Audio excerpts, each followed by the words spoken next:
Hey guys, welcome to Reactaholics. This is a podcast where we talk about movies, cinema, and literally everything in between. So I'll just go ahead and introduce everybody, but beforehand, I'd like to thank everybody who watches Stardust. We love the app, we are all members, and we absolutely love it. So thank you and please join. So, without further ado, let's introduce our very beautiful guests. Everybody knows who I'm referring to when I say beautiful. Oh, really? Let's start with. Oh, really? Let's start with the most chill guy in the group.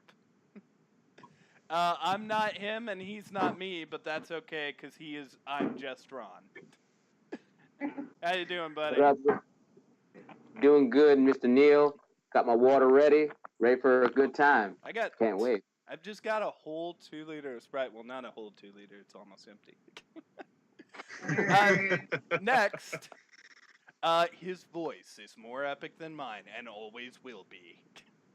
Ladies and gentlemen, John Bailey, the epic voice guy. Hi. Hey guys, it's so happy to be here. I'm just really... The John Bailey has joined us live. A lot of people really love the sound of my voice. I don't know why. Oh, it's okay, John. We love you just the way you are. You don't need to do that fake voice anymore. It's okay. Your real voice, we love. What you're talking about. This is my real voice. We know, I John, can do I'm saying the voice the for epic you, voice. John. Scott! I am talking. Is that better? Oh, that's good. John, I have a request. So the other day, we were talking, and you said I could have... 5 seconds, and it's already with the request. Monkey dance. That's what it's getting at. I see why you had me on here. The other day, we were talking, and you said you would say one thing for me in your epic voice, and then you'd never do it again. One thing for me in my epic one voice, thing. and I'll never do it again. There, I just said what you just said. You said I would say one thing in my epic voice. Dude, literally speaking, this is on my bucket list. This is on my bucket list. Totally lying. Could you please say, Neil is pretty in your epic voice? Neil is pretty in your epic voice. Thank you. Well, that's off the bucket list. There we go. I can die happy. Thank you, John. And really, just You're let welcome, me say... perfect stranger who I've never met before now. Thank you. I am a stranger you've never met before now. But everyone watching, let me tell you, John is the awesomest. He's just really cool. He's just an awesome guy. You are a stranger. And he does. Neil is the strangest stranger. No, All right. everybody else, boy. All right. Speaking of the person who keeps outbursting, hey, how are you, Callum?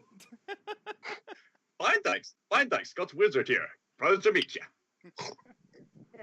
The one that keeps shouting in my ear, and I think I'm gonna go deaf. You need to chill, my dude. All right. Chill. My voice is very loud. All right, and finally, our own psychotic murderer, ImperfectVanity, is here. Allegedly. The girl don't fit, you must have quit. Exactly. Well, we haven't found the bodies, but that doesn't mean she didn't kill them. Allegedly. You don't know. I could just be making it up. You know, drugs are a thing, man. Make you do all kinds of Legal when things. there's no cops around. Yes. You have a could point. say that the clues might be imperfect. That was my ear. And finally, I am the only doctor of the bunch. I am Dr. Knealetapus. Hi. Hi. Yeah. Hi, Neil. Thank you for the pity. I like the pity. So, Anyway, how are we... Gallup! Chill. I need you to chill. All right. Okay. Be the Ron. So, Namaste. speaking of the Ron, before we continue, are there any updates or news you want to talk about, Ron? Yes, sir. And first on the list, as y'all know, the new updates on the ever-going battle of Who Wants Fox between Disney and Comcast is continuing to heat up. And now the bid is up close to over $70 billion with a B, $billion. So the question I have for you guys, for your opinion, is just, in the end, is there a winner? Well, like, at the end of the day, someone's going to get rich. So is this important to us? Is it? Yeah, I want the X-Men and Avengers. Yes, it is important. I'd give them $1 million for it. $1 trillion is more than $1 billion, dumbass. 1 billion, bajillion. Well, there you go. I wonder if there's ever a point where it's just like, is Disney just too stinking big? I mean, how are they not already a monopoly at this point? I mean, I get it. I want to see all of the Marvel characters all together too, but I mean, there's got to come some point where not every single thing is made by Disney. Yeah, no, I agree, John. Like 100%. But in the end, I'd rather have... not put it past Fox to ask Comcast, like, hey, why don't you put in a bid so he can make more money? Well, John, you did just say in your...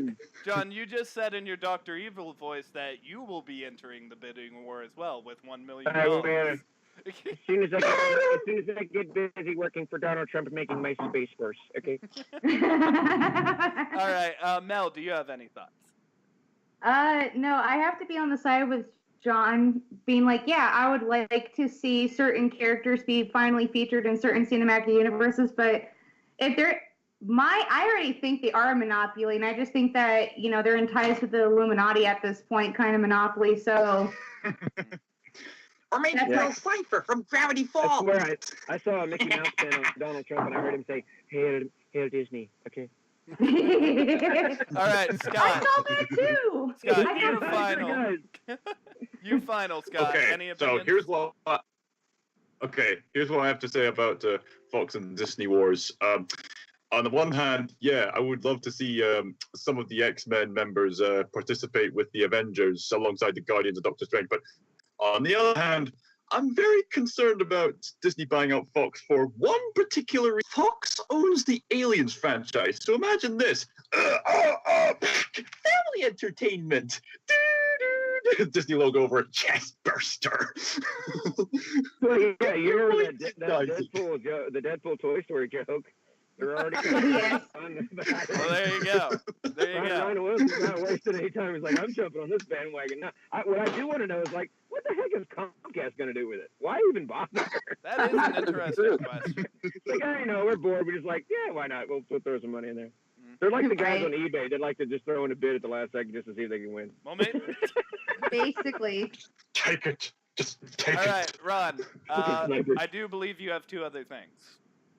Yes, number two, while everything may be looking up Disney's way, they're getting money, they are losing money in this Star Wars thing, and it's not been a joyful ride. It's been so bad that the big boss, Bob Iger, had a meeting with all the executives to talk to Kathleen and was considering firing her, but since nobody wanted the job, they just said, you know what, you'll keep it for the rest until the last Star Wars is made, but they will not make any more solo flicks. So was this worth the price, guys?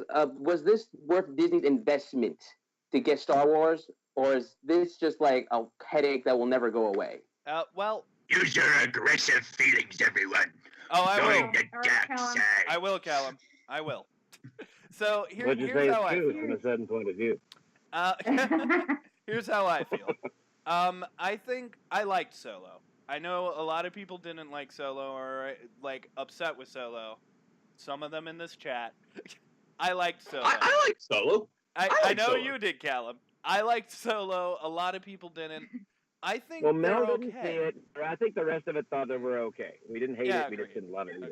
We were all in that mediocre category. Yeah, I think so. I really liked it, though. I've loved all the Star Wars stories. I think Rogue One was interesting. But, John, the other day we talked about this, and you brought up something truly interesting. They are trying to do the same thing over and over again. Like, they aren't trying anything new. Yeah, if you look at Rogue One, it's basically the same cast of New Hope. It's, Tarut is your Obi-Wan Kenobi. your wise old your wise old Steph, slash lightsaber handler. You've got your big hairy guy with the giant gun. There's your Chewbacca. You got your strong team. They kind of combined Luke and Princess Leia as one character. And K2SO is basically a hybrid of R2D2 and C3PO. Yeah, but it's such a cool hybrid. Your rogue, good-looking rebel, guy who plays by his own set of rules pilot. George Lucas said it a long time ago. It's like we're basically just going to keep making the same movie and hope nobody notices as long as it keeps making money. And Brody Rook is a traitor, so he's Lando. I think it's smart what they're doing because they really should be focusing on the main trilogy because that's going to be their bread and butter. But I mean, financially, it's still a wise decision on Disney's part because Star Wars is going to make bank. Outside of the movies, I mean, not even looking at the movies. Look at the franchise, the cartoons, toys, books. Like they got the rights to everything. They're going to make bank. Even the merchandising. Exactly. So, I mean, it was still a smart financial move, but I think it's an even smarter move with the low numbers that Solo got to kind of take a step back and they're kind of getting tired of the same exact story and over and over again. And we need to up our, because I mean, I mentioned this the other day when we were kind of talking about it that, Solo kind of had a rough start. At the very beginning, there's some really poor voiceover work in it that made it feel like an episode of Rebels rather than a live action PG-13 movie. You know what I mean? I'm like, they could do better than that. That would have been an easy fix to make. Instead of where's Solo? Where is he? It's like Buck Rogers acting. I mean, it was really awesome. Others to the rescue! And it feels kind of like, almost, I hate to say this because I know fans are going to freaking hate me, but it's kind of like what Michael Bay did with a lot of the Transformers stuff. He made a lot of really cool action scenes, but that was it. That the rest of it doesn't really hold together as well. But those cool scenes are really memorable. The space train heist, the whole, the Kessel Run, all that stuff was great to watch, but it didn't flow together as a great story, At least people would be willing to watch Solo rather than another Transformers sequel. Disclaimer, the feelings and opinions of John Bailey do not speak to the rest of the people. All I can say is if you knew what I Do knew not about choke on your aspirations, Neil. We are filming, John. If you all knew what I knew about Transformers, you all would not be saying the same thing. But yeah, I think it's a smart move to take a step back and focus on the main trilogy because that's where the main money is going to come from. And unlike a lot of people, I thought Last Jedi was bold and said, look, this is what we're going to do. This is our Star Wars. I love The Last Jedi. Either get on board or jump off the ship. You know what I mean? Right. So I thought it was bold, and it was like, look, we're not just going to keep doing this. We're not going to keep making, reboot sequel. We're going to make our own thing. And this is this is how I look at once I started looking at movies this way, it made me a little less critical and a little more open-minded. If you watch every single movie as if it's a documentary, this is actually the way it happened. History doesn't always work out the way you want it to. I'm sure we would have loved to skip a few wars, you know what I mean? But this is called Star Wars, and this is about wars in space, and if you watch it as this is just a historical thing that happened in a galaxy a long time ago, far, far away, and this is just the way it happened, you just kind of have to accept the fact this is what happened, whether I like it or not. You are a brilliant role model, John. I admire for that. The only person who hasn't shared any opinions yet is Mel. Do you have any? I don't have a whole lot except for I haven't seen Solo yet, so I'm just only speaking from an outsider looking in, especially since I found out I'm seeing it tomorrow, actually, with a friend of mine. But no, I have to kind of agree with mostly with John, especially he brought up a lot of interesting points to see it. But I just think now they try repeating the same formula, since, way early on, decades ago, of being we just keep making the same film, we're going to be fine. But I think they're finally,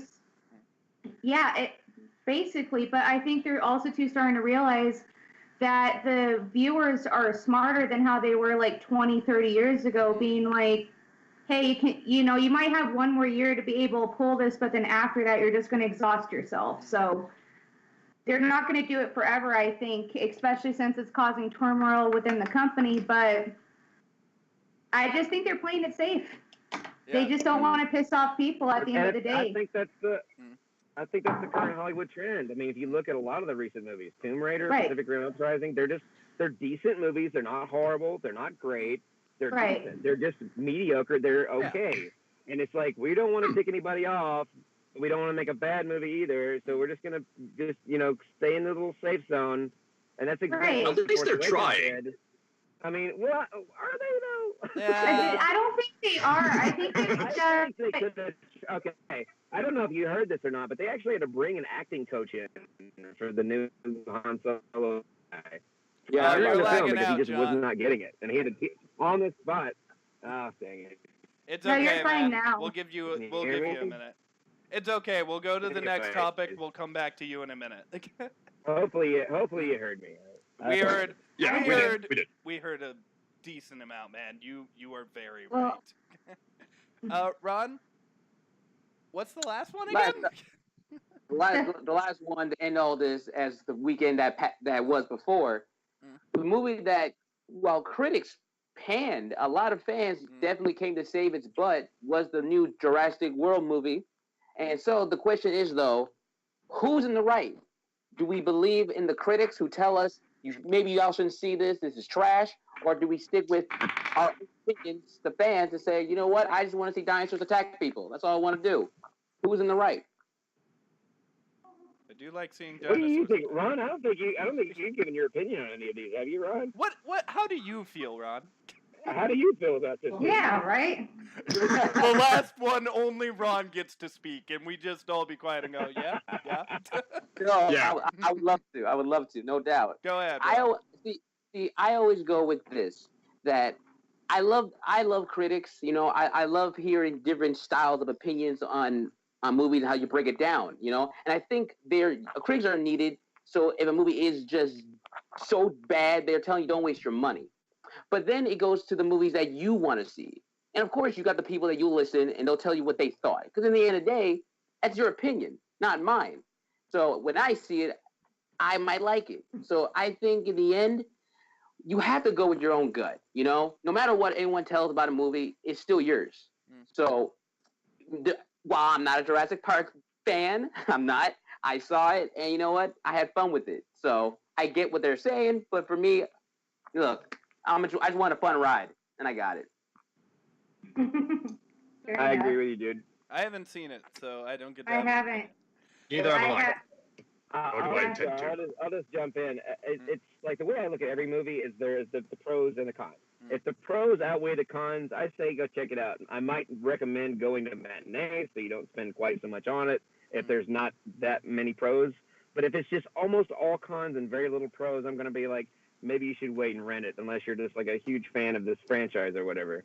Because a lot of people gave me crap for Pacific Rim Uprising. I thought that was a freaking fun movie to watch. It didn't have to make sense. I mean, the first movie didn't make sense, and it was still fun to watch. But, I mean, if you ever get a chance to watch something in 4D at the Real D Theater, holy crap, that's cool.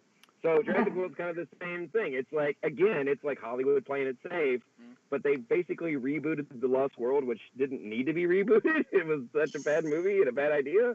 But there's a lot of fun dinosaur action stuff, and I like Chris Pratt. So it's all about exactly what Ron said. It's about what you like.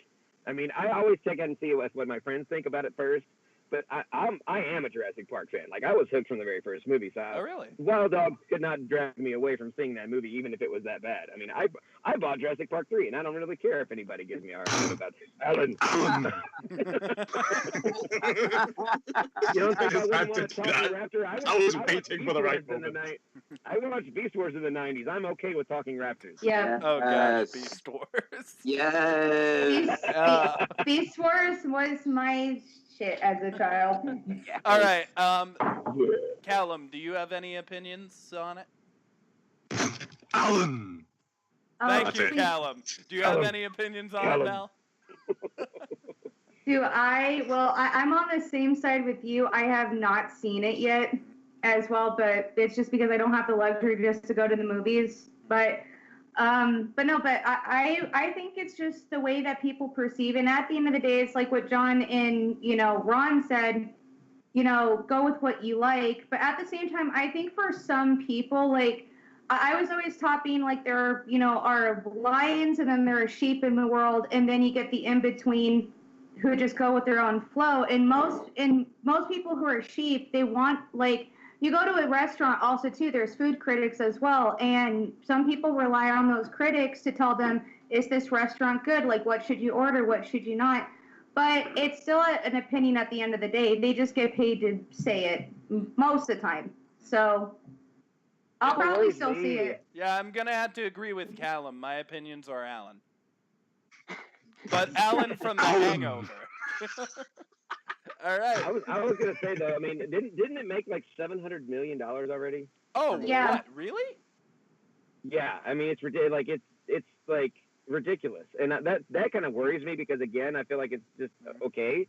And if we give them that much money, guess what they're going to think? They're going to keep they want doing more crappy movies. They want more mediocre crap. It's basically... We should make more Indominuses in the next... Another Transformers! Another Alan! All right, Ron, is that it, my man? Stop drinking the Kool-Aid, people! Oh, no, that's... I was actually going to ask answer your question, but for whatever reason, my phone gave me the first one. Or the first I'm too busy Jurassic looking World. at the naked man behind you.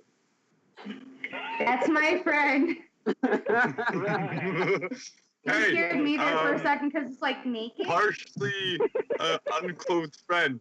You do realize you're on a live podcast that's going to be seen by lots of people, right? And we can't edit it. All right, Ron, That's is why that I it, my moved man? my head. Is that it, We man? know what her favorite movie is, Magic That's Mike. all I got for you. Show. Yeah. Okay. How did you know, How did you know, John? How did you know? I have it playing in the background right now. Anyway, I was going to get on with the rest of the podcast. Mel, any shout-outs to Stardust? Well, obviously, shout out to epicvoiceguy, Scotswizard, imjustron. Yeah. Ignore Neil, though. He's garbage. Take out all of us. I guarantee you it. Bad world. But no, I'll just pick a random one because I did do kind of like a questionnaire, and I will say a shout out to Darian Dude on Stardust. Darian He actually makes pretty decent ones, even though he only has a follower count of 48. But he makes good ones. Anyone But I watching, also go subscribe to Darian, dude. He's cool, apparently. Yep, all one Talk to word. that guy. But I also want to talk about the poll that just came out, and it still has 5 hours to go. So what do you guys think? Which is the better comedy movie, Zoolander or Anchorman? Because that seems to be the poll of the day for Stardust. Oh, that's a hard one. Jeez. I know. Oh, They both have Will Ferrell in it. man. I didn't see either. They both You have haven't Ben seen Stiller. either? I love both of them so much. Me too. And they both You have know- crappy sequels. Oh.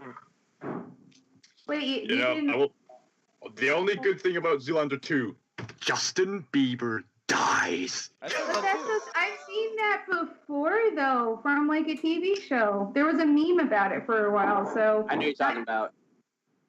I know exactly what you're talking about. Ron knows what I'm talking about. Although, I saw to that. be honest, I haven't actually seen either of the movies. However, I have Same. seen that hilarious You fight can't- scene from Anchorman 1. Wait, The one where Todd, there's this. then you haven't seen them. You haven't I seen haven't. them. Nope. Sorry, I haven't I've took seen time the to see them yet. trailers. I think Anchorman. I've Why seen- are you on a movie podcast and you've never Right. seen Zoolander or Anchorman? Right. I'm a Broadway Right. guy. I It like doesn't movies matter. Oh, here we too. go. Here we go. Doesn't matter. If you guys- That's so freaking hard. Okay, so Anchorman, it's got so many quotable moments in it. But I mean, I got to give props. Okay, so Anchorman, if you did not know, Anchorman was originally an entirely different movie, and they Yeah. filmed so much. The test audience didn't like the original cut. They made a completely different movie because they had so much extra footage, and we ended up with the movie that we got.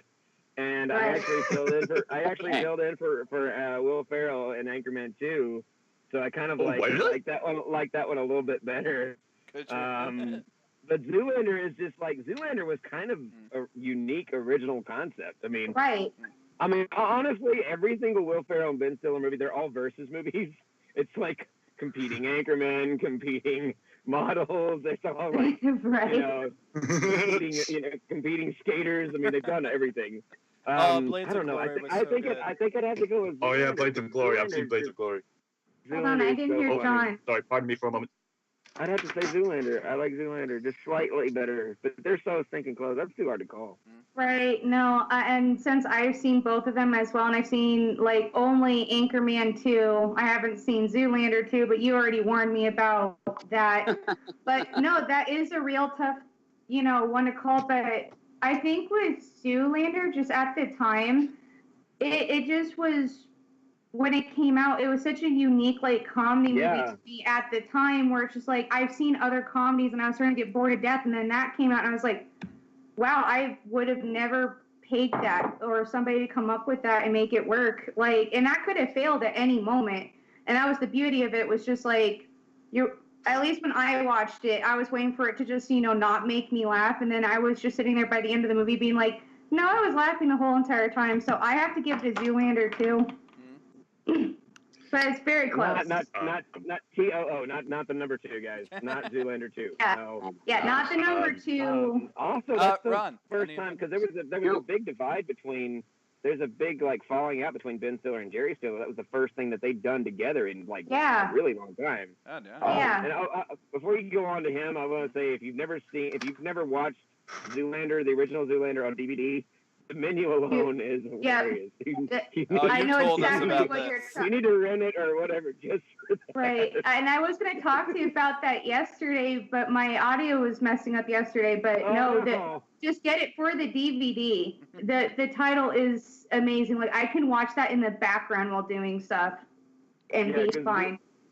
Derek does his own commentary over the Yeah. just so you guys know. It's so fun. Oh, I'll check it look out. at that. Ron, any opinions?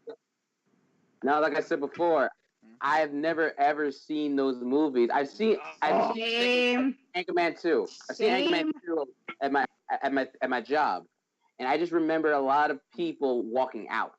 That's what I do remember. Yeah, Anchorman 2 wasn't as good. Yeah, no, I think the only part of Anchorman 2 I do like was when they got all the newscasters together, but that was just because it was just like, oh, there's Jim Carrey and like all these other ones. But it was just like a stand-up. The thing from the first movie, yeah. The first movie was way better. And it was more. Did you ever get a chance to watch the unedited version of Anchorman 2? It's so much funnier than the actual theatrical version. I kind of wish they'd just done that version. I'll check it out, man. Ron, I'm going to have to. did you see Blades of Glory? I don't remember it. I remember. Okay, watching. that's 3 votes for Blades of Glory. Blades of Glory wins. Wait, We're talking about the Stardust. No, Blades of Glory wins. Blades of Glory wins. Move on to the topic. Here we go. Yes, move on to the topic. Could I go first, please? Because I won't have time for long, and my parents have just told me just to keep it down and eventually come off in about 15 minutes because I've been on it for too long, which is kind of a spoil sport. But yeah. I would not know what that's like. But anyway, here's the first question. So, guys, in your personal opinions, what are your favorite best opening scenes in any movie? I got an answer. that's an easy one. You guys want me to go first? You're the topic keeper, Callum. You decide that. All right. Okay. Okay, Neil will go first. X-Men 2. Who?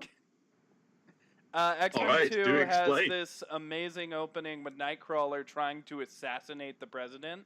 And even from a story structure, it's a really interesting way to open the film because Nightcrawler's a good guy. We all know Nightcrawler's a good guy. So why is he trying to kill the president? Immediately you're asking questions, but there's just this cool scene to show you how awesome Nightcrawler is. He's teleporting, he's using the tail. It's just such a great scene, and it really sets the tone of the movie. I just really feel like it was the perfect way to start X2, and I like Nightcrawler, so I'm biased. All right, I agree. John? That was a good opening. Pitch Black. Oh, that's a good one, too. Pitch Black. Holy crap. You don't get to breathe for about 15 minutes. I mean, they freaking slap you right across the face as soon as the movie starts. And you're like, holy crap, what is going on? All you know is that there's this ship full of people. Bad things are happening. There's a hole. There's engine failure. There's a bad guy locked up that looks like Hannibal Lecter. You have no idea you're watching a monster movie. That's what this movie is. Crazy. It just sucker punches you in the stomach. You know, like when you fall in the monkey bars and you hit your stomach and you're like, ooh! That's what the opening of that movie feels. For the first 15 minutes, it's nonstop action, and you finally, when they make it to the planet, you're like, ah! That was a great. I mean, it sucks you into the film right away. It was a great way to like start a film off. Yeah, no, that's a great opening, man. Okay. Okay, so who's gonna go next? Oh, Ron. Okay, Ron. I got one. Okay. And this one's a little personal for me because it's one of my favorite musicians of all time. From Jamie Foxx, Ray, in the movie Ray. I would just how the movie begins with him playing on the piano of What I Say. And personally, history of What I Say, how that song was just on the spot. Just hearing the beginning of it and all of it, just the beat of it just going pat to pat to pat. And then just when the song's finishing up, you hear just chimes and chimes. And then you hear Ray Charles' mother saying, I didn't raise you to be no cripple.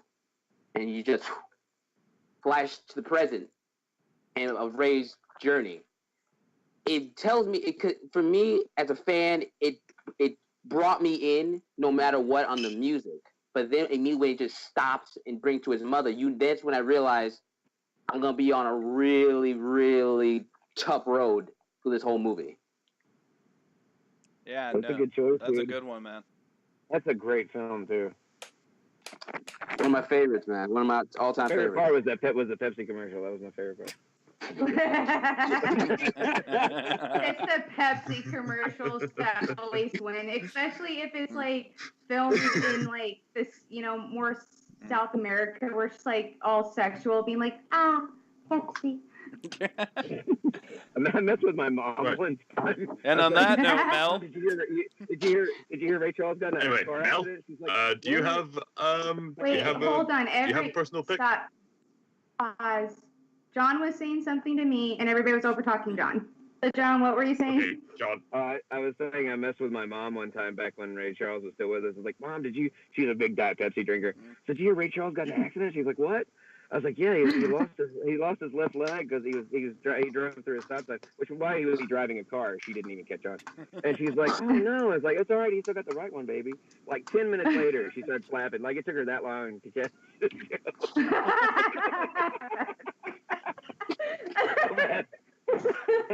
Oh my! Oh no! Anyway, Mel, do you have a pick for your favorite opening scene? It'd have to go for A Clockwork Orange for me. Oh, okay. Honestly. Oh, that's been a long time. I don't remember the opening very well. What, John? I said it's been a long time. I don't remember the opening very well. Right. So I'll break it down to you. So first, it starts off with like what you think is like, a cheap way of making opening credits, like just, white words on a colored background, and they just change for a couple of minutes. But the part that I think what makes it great is that all of a sudden you are zoomed in by, Malcolm playing Alex DeLarge, like just sitting there and just staring at the screen in that cynical way.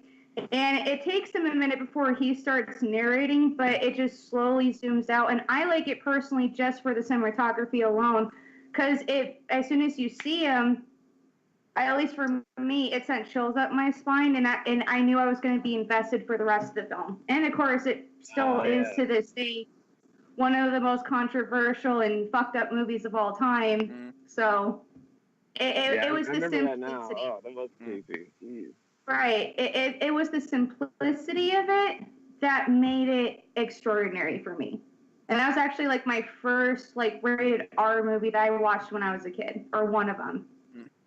When I was like 5, and my parents wonder why I'm scarred. Mel, move to the right, please. Thank you. No, move to the left. Don't move to the left. Don't listen to John. So, I'm just gonna sit. You have one. Like on the floor.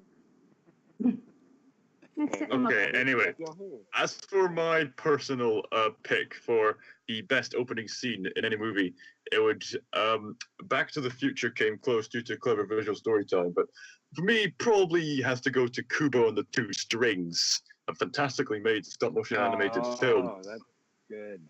Yeah, so basically, it starts off with the main character who's told later on to be a professional storyteller, telling you, if you must blink, do it now. You see the scenery, and he's saying, because if you do, then surely our hero will perish. And that sort of immersion immediately gets you go, okay. So then we see this mother figure going through the ocean and splitting apart waves with their magic Japanese guitar. I've forgotten what the name of it is, but splits apart the waves. But then eventually the waves become too much, and she accidentally falls in, bump, hits her head really hard on a rock, and you just go, ooh, jeez. And she washes up on the shore. She's just trying to protect her baby. Kubo's still narrating, and then it ends with her hugging the baby. And then now that they're safe on shore, and then Kubo says, and that really is the least of it. Boom! Kubo and the Two Strings. And immediately you empathize with the characters. You're immersed in the world, immersed in the narrative structure of how this whole thing works. So that's my personal pick. Nice. That's a good one. That's a good one, too. Yeah. All right, thank you, Galen. That was an interesting topic. Is there anyone else who would like to go next? I think that's everyone. Mo. That was not everyone. I heard an on. I don't know which one of us you said. Ron. I was just literally doing eeny, meeny, miny, mo. Mel, you can't volunteer somebody. Now it's your turn. Now you gotta do it. That's what you get. We all already had our turn. Mel, did you not realize that we follow the rules of the playground here? If you try to volunteer somebody else, that's you volunteering. You know, I never did, and for good reason, because it's a dictatorship of the playground. Hang on. It's not a democracy. Next question or what? Yeah, we're going. Mel, you go. Patience Town. Oh, fine. All right, I have a good one for you guys. So, what movie do you think was either succeeded the book version or was better than the book version? And it has to be a movie that's based on a book. It can't be animated. But which movie do you think was better than the book? Does it have and to it be has a to be movie? one you read. Yes, it has to be a movie. Damn it. There goes Wicked. Okay, Neil is obsessed with Broadway. Get used to that, everybody. I have a very unpopular opinion. Okay. Go ahead, John. By all means, make us controversial. This will be quick. I think that the Wrinkle in Time movie, as horrible as it was still better than the book. Because the book did a bad job of helping me imagine what they were putting in paper. You know what I mean? Like, it was like hard to, like, the descriptions almost contradicted themselves at the time, and I'm like, I can't picture this in my head. You're not helping me. You're not sucking me into the book. And I read that book right before I watched the movie, and at least with the movie, it was horrible, but at least it made kind of sense. You know what I mean? Where I could actually wrap my brain around it as opposed to just reading it and trying to imagine what you're saying, but then you're giving me conflicting ways to describe things. So, right. I mean, don't get me wrong, the movie was awful.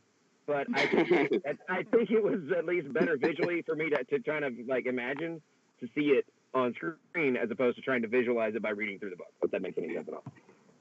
Yeah. I just recently saw The Wrinkle in Time, so I thought it was god awful, but I definitely agree with you. It's like, but from the book, it's just like, you know, you can only go up, and they just hopped over the bar. They didn't raise it in the movie, so. Yeah. But, okay, Ron, your opinion, go. All right. There's some movies that I definitely would not have known they were made by books, and there are a lot of books that I have not read because I'm more of an autobiography kind of person. Like, that's what I prefer, and a self-help motivated book. But there is one that I will never forget watching as a kid in school that I was like, this is not the same feel I had. It was Lord of the Flies. We had to read that. Good choice. We had to read that for class, and in the end, after we're done reading, we all had to watch the movie. And it wasn't even because it was like, right, to me, for all the movie was bad. To me, the movie was bad. Because and maybe it was only because I had my own vision on the characters. Like, when everything that they were dealing with, everything that turning from society and turning into savages, and I felt the movie was just a comedy. Like, every scene was just like over the top to me. Like, going, like all that nonsense. So, 100%, Lord of Lies is a better book, and the movie, I wish it was never made. I agree. I've read both the book and seen the movie. Totally agree with that. What? Yeah, I'm sorry. I feel Unfortunately, I haven't seen that one or read it. John! But, Ron, you got the topic wrong. She said a movie that was better. You had one that was worse.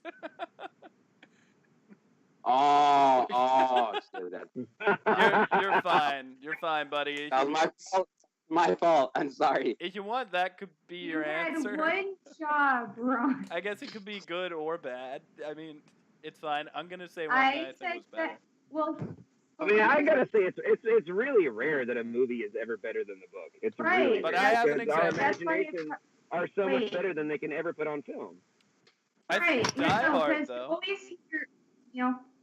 You always hear that the book was way better. About 90% of the time, you rarely hear anybody like walk out of the theater instead of being like, "Oh, the movie's way better." So that's why I brought it up. It's just like, if you had to pick a book that wasn't as good as the movie adaptation, because you don't get to hear that all the time. So that's why I thought it would be it'd be easier to pick a movie that was better than the video game it was based on. Right. Well, that's a given. Okay, Neil, go. I think Die Hard is a million times better than the book. That was based on the book? Oh yeah, by the way, Die Hard is based on a book. I did not know that. Yeah, Die Hard the book isn't very good. They change, so essentially the movie sort of stayed close to it. Like, the characters' names are different, but it's the same story. There's still a cop who shot a kid. There's still a guy who has to walk through glass with no shoes. All the important stuff is still there. Except that he doesn't win in the end, and he doesn't kill a lot of the terrorists. I think the movie was exponentially better. One of the best Christmas films there is. The book is a pretty boring read. I totally agree with that statement. You haven't read the book. No, I haven't. No, I'm in the Christmas movie part. It's a big debate on whether or not it's a Christmas movie. I have a machine gun. Scott, you want to go next? Yeah, I've got an interesting topic. I'm keeping my voice down because I don't want my mom to hear me. So I hope you can still hear me. I feel so old hearing that from you. Being like, the last time I actually had to worry about that was like my prom in high school. That was because my mom said if I came home a minute late, she was just going to lock the doors and being like, and you're adopted, so go away. Anyway, I have a very interesting option because I couldn't really think of anything much else because usually, most of the time, the books are better than the films, but I have an interesting one. And for this one, I think the book and film are equally good, but when I really think about it in terms of extended scenes, I think the film is just a teeny tiny little bit better. I am referring to the brilliant book that I'd recommend you read called A Monster Calls. And I absolutely love this film. This is one of my movie. Yeah, it's one of my personal favorite movies. I don't know when they came out with a movie of it. When did this happen? I know nothing about either. That's Liam Neeson. It's freaking fantastic. I still know nothing. He calls up this little boy. He's like, yes. I don't know who you are. I don't know if you want money. But you fourth tail. So it's taken. Exactly. A monster take it. This is a story about a young boy named Connor in England, and he's struggling with the issues of his mother gaining a terminal illness, as well as bullying and his absent dad and his grandmother he doesn't get along with, but mainly revolving around his mother. It is a sad film. No, that However, sounded very happy. And Yeah, he's being think of this as bullied a it's so gritty sad. version of Sad, My sad, Neighbor Totoro. It's so sad. John, you're gonna Right. be okay. You're gonna be okay. It's Callum sad, can do guys. Don't listen to him. It's really sad. Anyway, Continue, let me explain. Okay, guys, calm down. I just got the concept that it's really, really sad from John, and that's all I need to know. No, Callum, finish. Keep No, going. like, Callum. Go, Callum. Now let- Don't listen. then Go. And then his Run. dog dies, and the bad he kicked out. Character emotion. Okay, Oh, John. John, it's going to be all right. John, So, Batman. Go on, Callum. You're good. You're fine. Go. Everyone. this John, Callum. this go. big tree monster played by Liam Neeson comes along at about 12:07 every day and night and tells the boy, "I'm going to tell you 3 stories, and each of these 3 stories, in some way or another, result in Connor becoming a more mature and understanding person." And there's a few Okay. extended scenes, Danger. especially at the end, which makes me have a better realization of certain characters. And there's this little Easter egg, which Danger. really makes you intrigued. Like, it's a sort of blink and you'll miss it. And you go, hang on, wait a second. It's Liam Neeson also plays this grandfather figure in various photos in the background to make you go, hang on, wait a second. Is that Liam Neeson?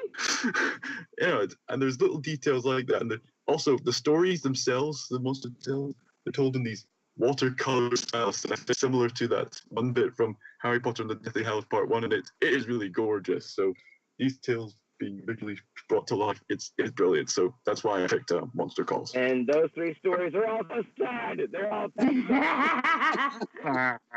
Oh, John, Do you it need will be help, John? okay. This mushroom god doesn't have a John, silver lining. John, go watch something fun, happy. Go watch Care Bears. I don't know. Go to your happy place, whatever that Go may watch the be, and I'll give Muppets. you. Go watch the Muppets. I'll give you the And I number didn't to pay my any therapist. attention, guys. John, I I'll don't give feel you so my. good. I'll I don't give you the wanna number go. to my therapist. John, do When you the podcast is over. John, do you have a topic?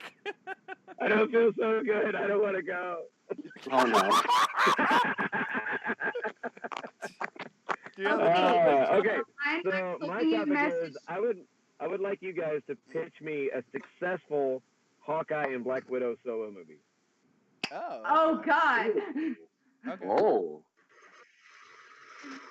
What is a solo movie that they can make for those 2 characters that people would actually want to see? Wait, like a movie with them together, like it's their solo No, a film? solo movie, a solo Hawkeye movie, a solo Black Widow movie. How could we make a movie that people would actually want to see those characters in a? I would love to see a Black Widow movie, but I think it would be a serious challenge to make people like Hawkeye more.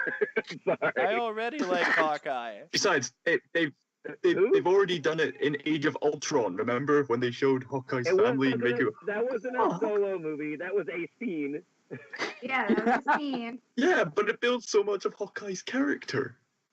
Yeah, but here's the thing about Hawkeye. How many superheroes do we have in both DC and in Marvel that shoots arrows and that's all they do? Okay, I don't mean to answer my own thing, but I think if we did something like Red Sparrow with Black Widow, I would freaking watch that. I'm just saying. And Really? Same thing with Hawkeye. Yeah, Like, I think you I take- would watch that. You take a movie like Bourne, you know what I mean, or something. Ah. And you make that like like how did he get recruited into Shield in the first place? I think that could actually make him a likable, a character people don't just forget and throw away, cast off to the side like, oh, he's the guy with the bows and arrows. I'm really happy Right. you brought it up, John, because I actually have, since I'm one of the few people in this world who love Hawkeye unconditionally. You mean the only one? The only one. I'm the only one. I actually have thought about this a lot, and what I would do, I would actually talk about Hawkeye's origin story that a lot of people don't know. Hawkeye was actually like, he had an abusive father, and essentially his father was essentially going to kill him and his brother Barney. So they ran away to the circus, and then Hawkeye left the circus when he found out it was a bunch of thieves, and he was inspired by Iron Man to become his own hero. So what I would do, I would sort of tell the same story, but instead of Iron Man, because they're hanging out together, we can't have like, oh, you're a cool superhero, I'll grow up and be just like you. No, it's going to be a war veteran who like dies in our film, and maybe we could connect that war veteran to Thunderbolt Ross and make the MCU a little smaller. I think, dude, that I would freaking watch that. That's awesome. I think a Hawkeye solo film would be absolutely great. We could show him and his circus costume. That could be his comic book costume, the purple one with the mask. It would be great. The comic nods, they would freaking love that. For Black Widow, I mean, I think as long as they didn't do it like Robin and that they did in the Batman movies, that was awful. Oh no, don't do that. For Black Widow, the only thing I really think they could do is like go back to the Red Room or show her first mission with S.H.I.E.L.D. or something like that. I don't know how to make a Black Widow. So my thought always was she keeps talking about having red in her ledger. You know what I mean? And they never explain it like what she did. I think if they did a movie of showing how bad she used to be, like she used to be a bad guy. Yeah. Right. I think if they were brave enough to make an R-rated Black Widow movie, I think it would do good. I think it would be really dark, a really bloody spy movie, and I would watch it. I'd watch it. I absolutely agree with you, because that's what I've been arguing with people for months now, is that, should it be rated R or not? And most people don't know that she has a really dark origin story. Yeah. And I've actually had people who've argued being like, no, they should stick with the cinematic universe and, keep it PG-13. I was like, you can't do that PG-13. Like, her history is like doing Deadpool PG-13. Right. Right, exactly. It's like the same premise where it's just like, I've asked people too, being like, would you make Deadpool PG-13? And they're just like, no. And I asked, being like, look what happened to Suicide Squad when they decided to change it to PG-13. It blew. Yeah. There's a few movies that should be R-rated. There should be an R-rated Joker movie. There should be an R-rated Carnage movie, and there should be an R-rated Black Widow movie, because it looks like Venom's going on. And obviously Spawn is R-rated. All those have very dark stories. Even I mean, okay, well look how dark the Marvel Netflix shows are. You can't tell me they couldn't do a Black Widow movie. I'm just saying. Even if it was a Netflix exclusive Black Widow movie, I would still freaking watch that. You okay, Cal? Did something just fall on you? Something. I think something just crawled out of a ring on his screen and said 7 days. He's got the ring face right now. So, Mel, do you have a pitch? Do I have a pitch? You guys actually had very good points, and that's really hard for... Well, one, definitely have to play on the rated R thing. Just because we've seen that it works. It can work if you do it right. And I do agree with you, because I have read the comics, and I would like for them to dabble in his origin story a little bit more in depth like that. I'm not sure about it being replaced with like a war vet, but that he knew that eventually died. But I think if you kind of I would also too want to see it if you kind of just like skimmed through it in a proper way, like still giving you detail and depth, but not dragging it on, because, it's going to be 2 hours. It could be Tony Stark's dad instead. You know what I mean? Yeah. Like, they're about the same age, right? So. Oh, yeah. That's a good point. You could have easily seen his dad on TV and be like, oh, man, he's trying to make the world a better place. And exactly, yeah.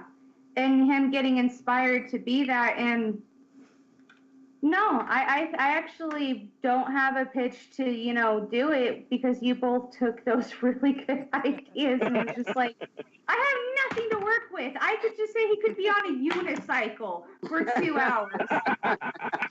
That And it would be qualifies way as my better. circus If we let Disney make it their way, that's probably what you'd get with a whole bunch of Mickey Mouse cameos. I honestly Yes. think Hawkeye could be PG-13, but maybe I'm wrong. No. Callum. Can't really think of anything. You've got really good ideas. Excellent. Thank you. Okay. Ron, can you be the only one? Are you the All chosen right. one, Ron? Oh, he's got one. All right. Okay. I'm mad at you, John, because the moment I'm mad at you because the moment you brought up Jason Bourne, that I was thinking that, and I was like, all right, you swooped that out of my hand, but it's okay. It's okay. Wasn't the I Hawkeye actor in the Bourne Legacy? Well, we don't talk about that. That's what we were referencing, yeah. But I Yeah. mean, I think they could do a better version of that to make it more Marvel-y. See, Yeah. for me, with that, I would love for that. Imagine, okay, in the universe of MCU, with the Bourne, but he wakes up and wonders where he's at, and he sees Nick Fury saying that, like, you have been chosen, part of these special soldiers, not like Captain America, but more of these trained elite soldiers. And that like Coulson with the brainwash stuff. Yeah. Yeah. That's cool. and then because he has a wife, so let's say maybe his wife she wasn't a soldier, but we can say that she was part of Nick Fury's team to help bring him in there. And as the time goes on, we see like they got married and how he retires.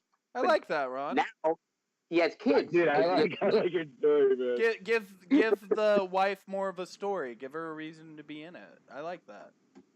Yeah, and I would think that for this movie, I would love his kids.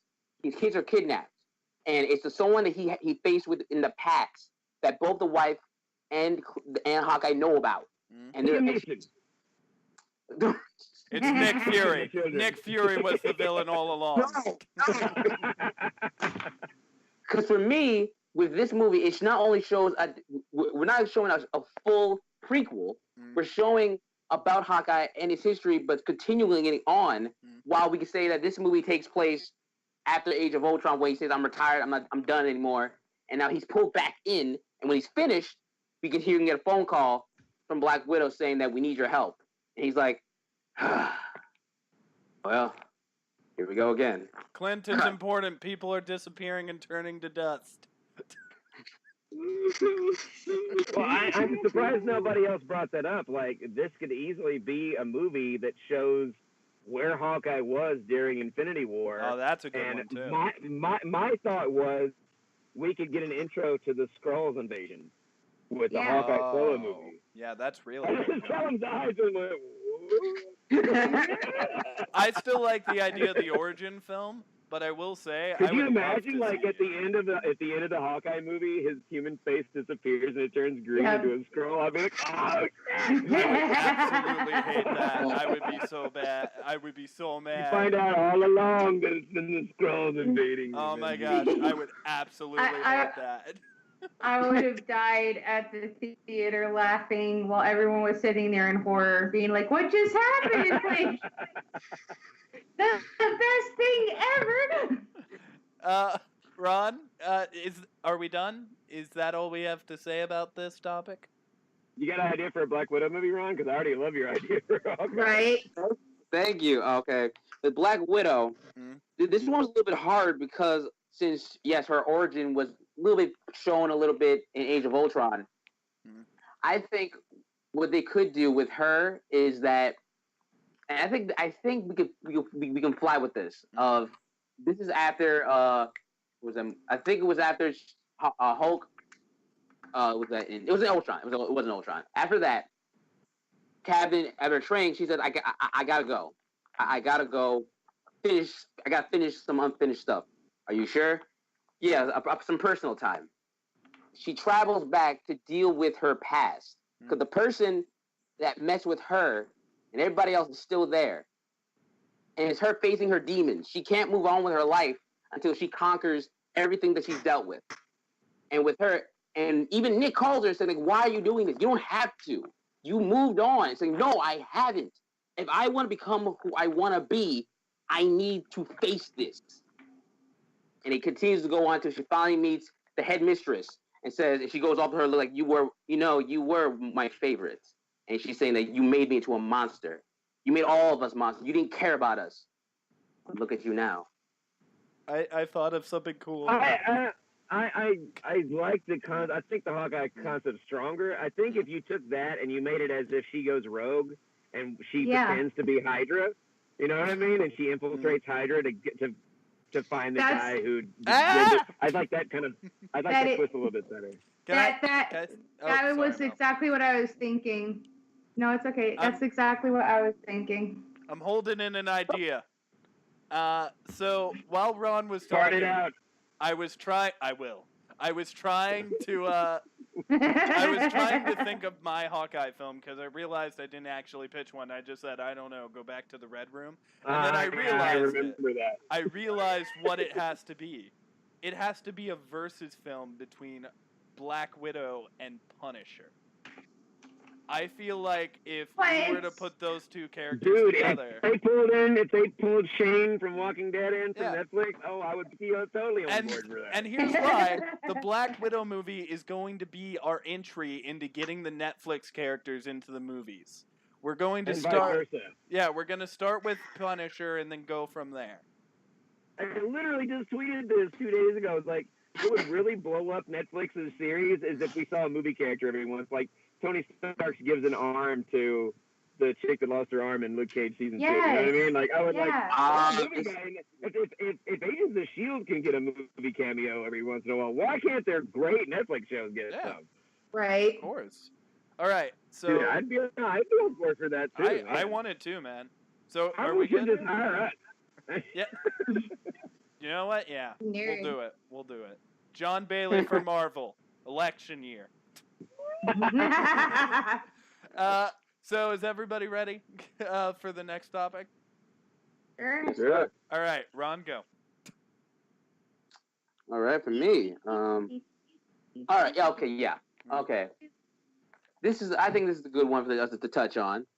You know, film has so much weight on everybody. You know, it can make you cry, it can make you laugh, but there's other parts of it that no one knows about, and only you will know about once you see any certain film. So I ask this question to you guys: what does film mean to you?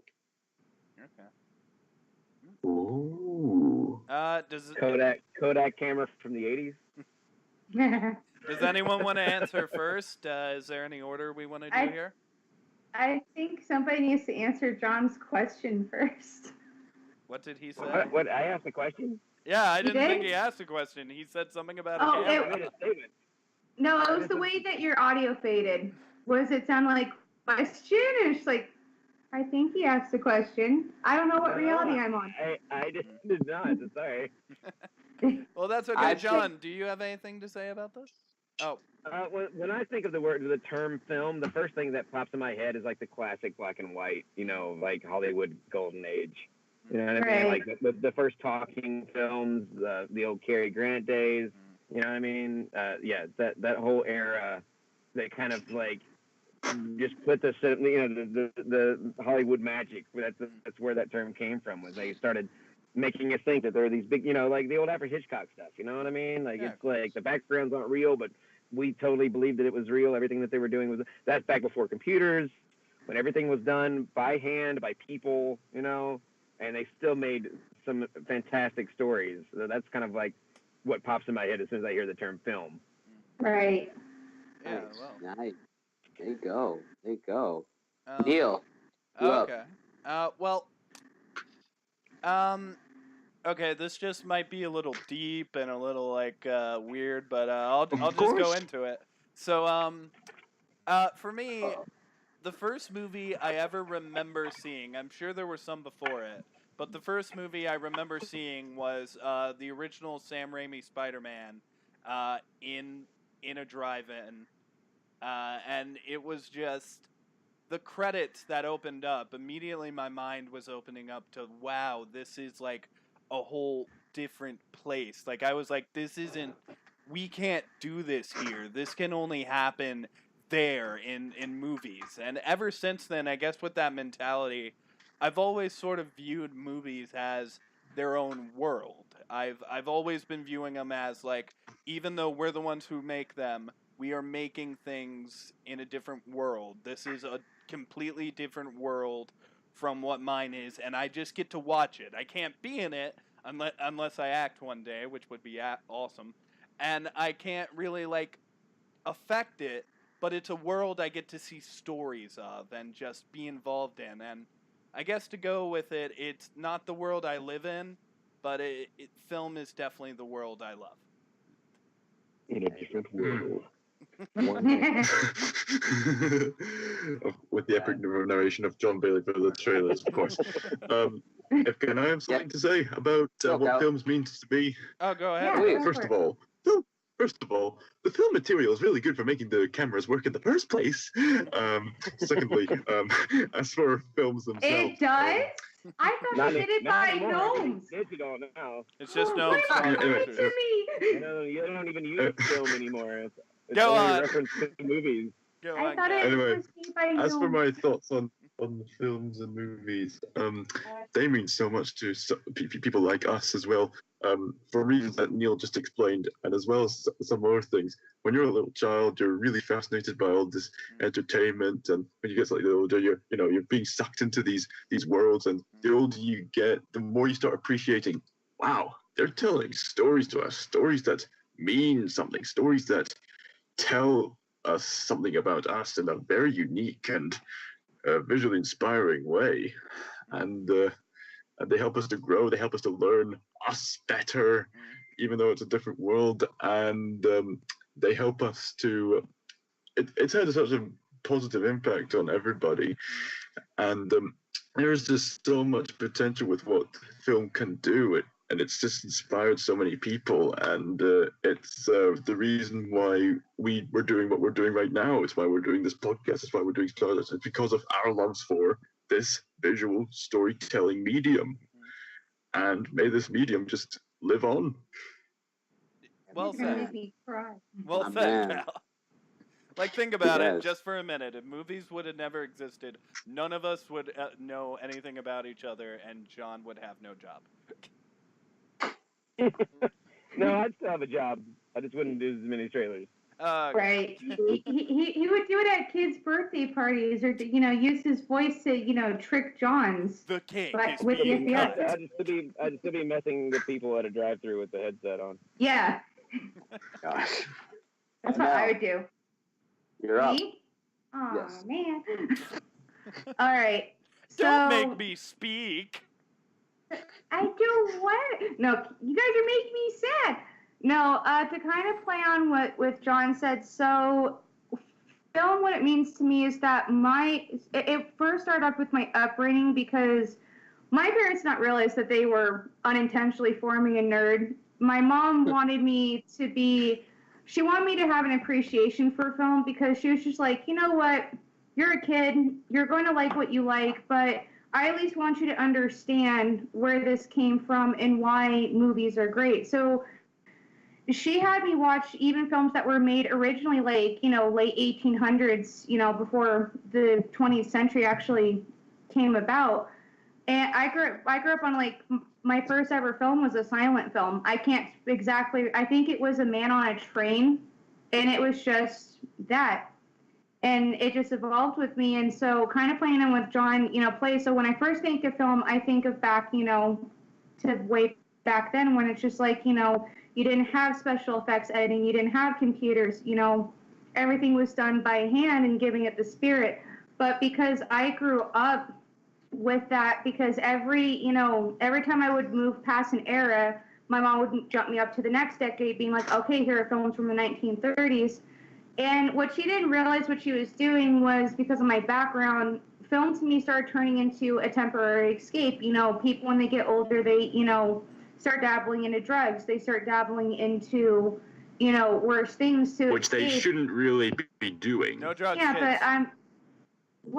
but that's just unfortunately real life. But for film with me, it's a temporary escape. It's, I get to be lost in a fantasy. And for me, the film isn't there to judge you. It isn't there to criticize you. It's there for you. It's there to make you smile. It's there to make you laugh, you cry. And that's why with, when we brought up that films are playing it safe, I don't believe they should anymore, because film at the end of the day is art. Art is, up to one's perception. Like, all four of us could be looking at a picture right now, and some of us could think that it's garbage, and some of us could think it was, beautiful. And that's what film means to me. It's just like, it's there for you. It's a form of art. It's not there to judge you. It's there for your own entertainment and escape. Well said. Yes. I think it's crazy that you can remember your first movie. I can't remember my first movie. I remember I my first can. theatrical movie. I am more than sure I Right. saw others before. I'm sure I've seen others but before. The only reason why was just because of my upbringing with that was just like my mom. I remembered the day that she pulled me up to the TV and she just pulled out like this projector that I thought had seen many years, and she's like, "Watch it, and then I want you to write me an essay about what you just watched." And I looked at her and I'm like, "You're crazy." Mm-hmm. She stopped after. She stopped after I wrote down to her being like, "Let me watch the movie," and then she's like, "Fair." She's like, "Well played." Right. You passed the test. Theatrical movie. My first theatrical movie was The Mask, I believe. Really? Oh, I good love movie to start with, though. Smoke. Hi to Jim Carrey. I can't remember my first movie, man. That's What crazy. were your, Ron, do you have anything to say about it? I do. What does And film mean to you, Ron? I love each and every one of yours. For me, I always believe this, that it's like the same when I watch Perfect Storm with my father, or I watch any Disney flick with my little sister, or when I saw Soul Food with my mother. Those are personal connections, and that's to me what these films that are created by all these different people, and I don't know them. They don't know me. But the thing is that, and they don't know, and also they don't know any of us. But the thing is that these things, they have connections with us that they don't even understand. Because whenever I watch Perfect Storm, my father, he's a seaman, loves fishing, loves boating. And when I'm with him, seeing that, I see in his eyes everything about it, I see the smile, I see the cringe, I see I see that this here is something that will be with me when he's no longer with me. And it's the same that goes with my sister, that we sing all the songs at Disney's. And that's something that will always be with me when she's finally growing up and she's no longer doesn't want to hang out with me because I'm not cool enough anymore. But that's something that I'll have. Same with my mother. When she's no longer, when she's no longer with me, I'll have Soul Food. Soul Food will be there for me to play a song. I'll be right there. Exactly. My final say is that these movies, they have connections with us emotionally and spiritually that no one will understand, that only you will understand. And it's amazing how all of us can have those opinions about it, and it'll connect us in ways that no one will understand. And I love that. I'll tell you something that's really great once you guys have kids and take them back and make them watch movies that from your childhood. I can't wait for that. Short Circuit. Oh man, the looks on their faces like they did this without computers. Like they're just so funny. That was the first thing my brother said when he was watching movies, or when he was old enough. He was like, "They did this without computers." And I'm just like, yes, back in the day, they used to do this all by stone and carving. Terminator 2 blew my son's mind. Oh, dude, Terminator 2 blew my mind as a kid. Oh my gosh, Terminator 2. Then you get to be the dad and show it to your kid. It still blows my mind. He's watching all these Marvel cinematic, computer animated stuff, and then you take them back to a classic, like a movie that withstands the test of time, and see their reaction for the first time. It's truly like an American Express moment. Like for everything else, there's message. Oh, that is so great. Great topic. I can't wait. Great topic. Now we move on to mine. And mine is a little sillier. So, there we go. We were talking about Star Wars earlier. I pose to you a debate question, meaning after you pick your answer, we will debate which one is truly the best. Everybody pick a Star Wars alien. Which one is the coolest? Ooh. And just to add a little bit of pressure to it, you can't pick Wookiees. Because that's too easy. Can't pick Wookiees. Well, then I have no argument. I lose. Is there anyone who would like to go? Scott apparently has one. Yoda, I pick. Okay. Are you saying the character of Yoda is the coolest one, or like the race he comes from? Well, I think that's the best part. We don't know what race he comes from, but the fact that Yoda is Yoda and he's the best Jedi around, so that's good enough for my standards. Okay, I will argue the hell out of you for that, but you can have Yoda. Wait, wasn't there another Yoda? Like, there's another character who was the same race as Yoda in the prequels, wasn't there? Yodel? I can't say. It was like Yoda, but with hair. John, do you have anything? I'm still thinking. There's so many freaking aliens in Star Wars, man. Ron? Does the man who was blind in the Rogue One, does he count or no? He's not an alien. I knew it. Yeah, I knew it. None of them are from Earth, so they're technically all aliens. Yeah, you know what I mean. Then okay. Well then, as a person who's only watched 2 Star Wars movies, 3 if you count Solo. Whoa, my gosh. I guess to me, one, I guess I could say that I think your Coolio is the bounty hunter. Not an alien. Oh wait, you Is that mean alien? Bosk? You mean Bosk? Which bounty hunter? The one, what's that guy's name? Oh my God, it's killing me. Yes. Not an alien. Oh my goodness gracious. My God. He is a clone. Do you want to argue for the clones? You know what? I'll be safe. I won't do that. I won't do that. Are you talking about Boss, the lizard? No, he's talking about Boba Fett. I asked him. I can go if you guys don't have it. I got one. Okay, John, go. I think that the Rancor is the coolest alien in Star Wars. That is a good He choice. was like, holy crap. Even before computers and the breathing head thing, and like, it was freaking huge. He looked so unique, like nothing we'd ever seen, but we'd never seen a monster that cool in a movie before. I mean, Star Wars continually like stepped up their special effects with each movie, in my opinion. And Rancor was just freaking awesome. Like it was a total surprise. You had no idea. Like they kind of hinted at it, but you had no idea until you actually saw it. And you're like, holy crap! Now we're getting a Jedi versus a giant monster fight. You know what I mean? Yeah. And he had a great death, and at the end of it, you felt sad because he had that little sympathetic like puppy sound before he died. Oh man! It was just like, oh man, I love the Rancor. Every time I play a Star Wars game and there's a Rancor, and I'm like, yes. You know what? I definitely agree with that. Rancors are cool. Hi, Mel. Hi. Mel, do Sorry, you I have had an to help you alien? out. Which ones have been chosen? Rancor and Yoda's race. Well, that makes it simple for me. Jawas. Oh, you took mine. Go ahead and talk about why Jawas are so freaking awesome.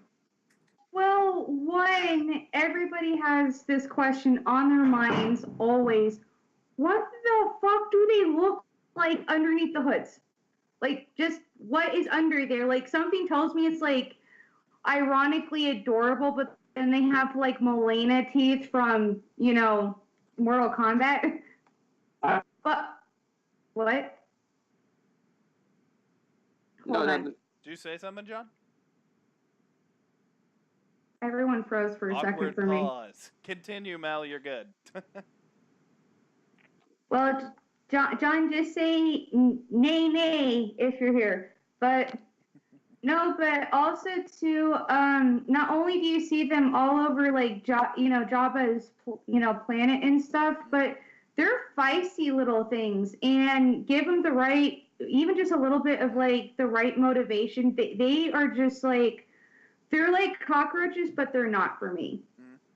And they're also too vicious they're also too vicious as fuck, and they are not, they're relentless.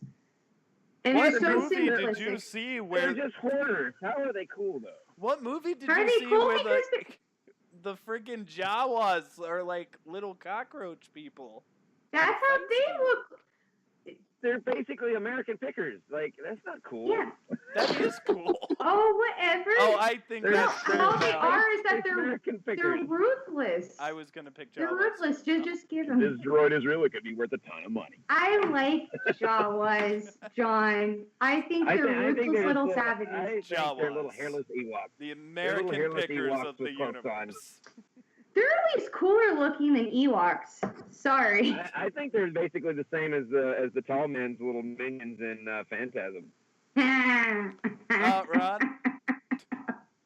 Oh man, back to me. Oh man. Oh jeez. You got one this time? For For the record, Mel, you didn't see it. Ron picked 2 human characters.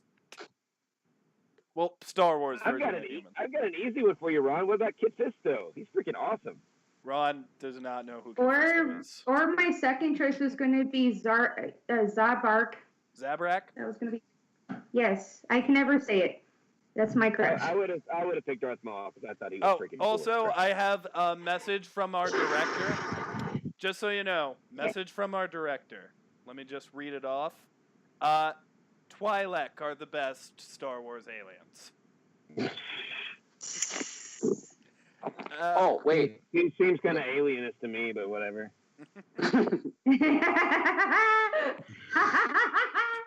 Ron, go ahead. What are those things called that? They're in the sand, like and they don't make real sounds. They just make like The sand. You know what I'm talking about? Yes. Tusken Raiders. Okay, Yeah. you can have them. Make an argument for Tusken Raiders. Okay. Look. I remember I was watching the movie with my friend. I'm sitting there, bored out of my mind, by the way, very bored. But I'm watching it. I kid you not. So I'm watching it. Star Wars, guys. I don't sugarcoat it. But when I saw them on the screen, and them just like, I'm like, what are these things? You know, like my mind was blocked off from the whole film and just concentrated on them, just sitting there like, who are these things? Like, what are them? And of all the things what else is in the movie, my mind was blocked out because I said, you know what? I don't care what else. I like them. They're real. Best thing about them is if you frighten them away. Those aliens are real. They are not real. But best thing about them is if you frighten them away, they'll just come back with like more people in greater numbers. They always hide their tracks by riding single file. All right. And also, without Tusken Raiders, we would not have the most inaccurate statement from Obi-Wan Kenobi ever. These blasters are too precise for sand people. Never hit anything again.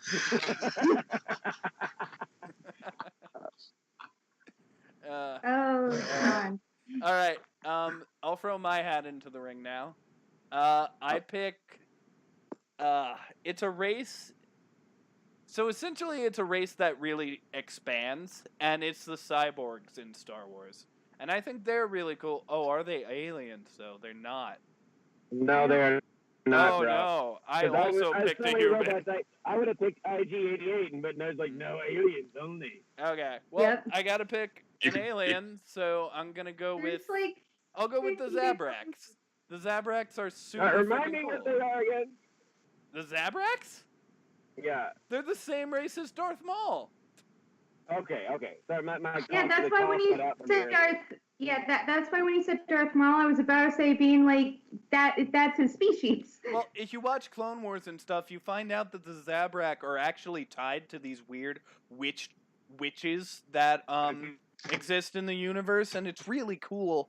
Overall, our prime example of the Zabrak in the actual movies is Darth Maul, and he was so cool that, and I'm not saying anything else, but Darth Maul is really awesome, and I don't want to spoil anything. Was it so I'm not was it gonna Clone say Wars or anything was it else. Rebels? Wait, what did you say, It John? was Clone Wars. Clone Wars. Okay, yeah, because we found out that there's different colors, and not all of them have the horns. Like some of them just have bumps in their heads. But yeah, Darth Maul is definitely the coolest.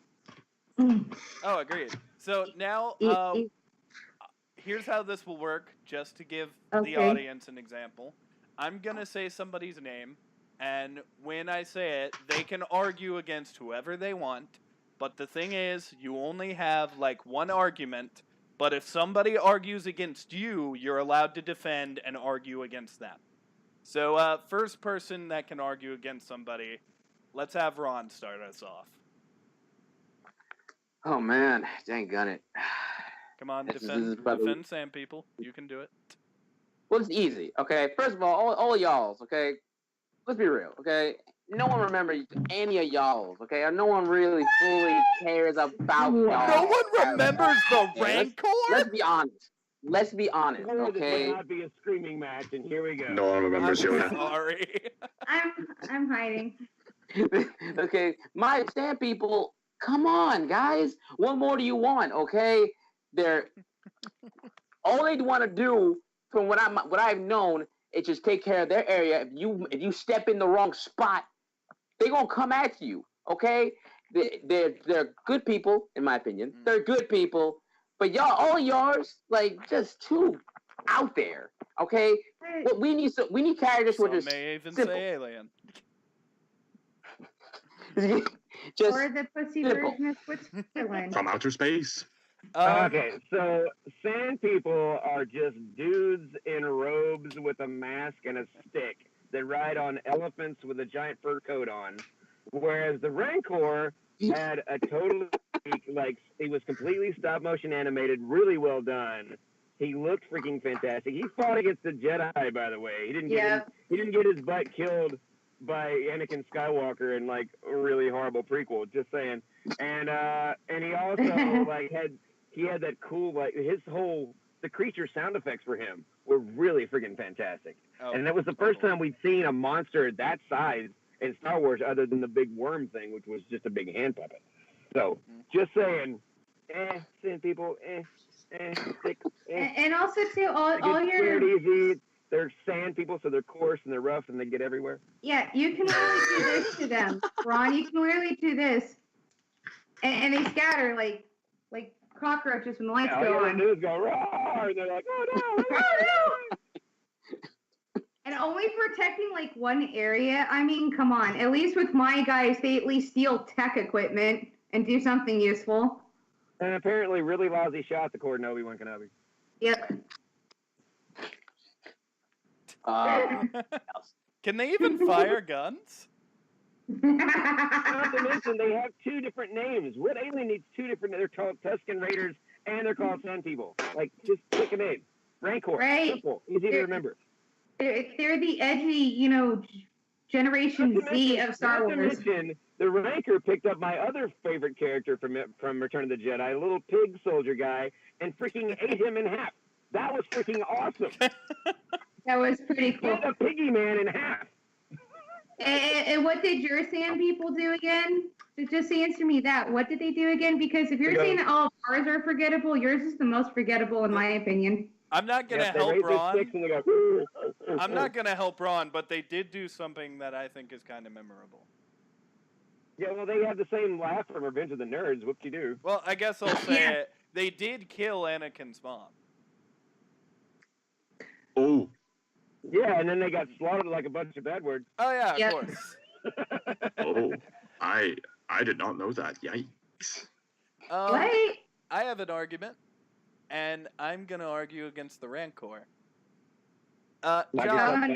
John, I love the Rancor, and that scene, you were right, it's so freaking beautiful. I love that scene, but it's also pretty short. Like, it's only in the movie one time. Like, is that the only Rancor? It's a fairly decent long scene. And like I said, it was the first time we'd seen any Jedi take on a big monster. I mean, the only other thing he took on was he whacked off the arm of the abominable snowman, which we barely got to see anything of. You know, so we got to see the full, not just a glimpse of like the snow creature. You saw him for like 2 seconds, right?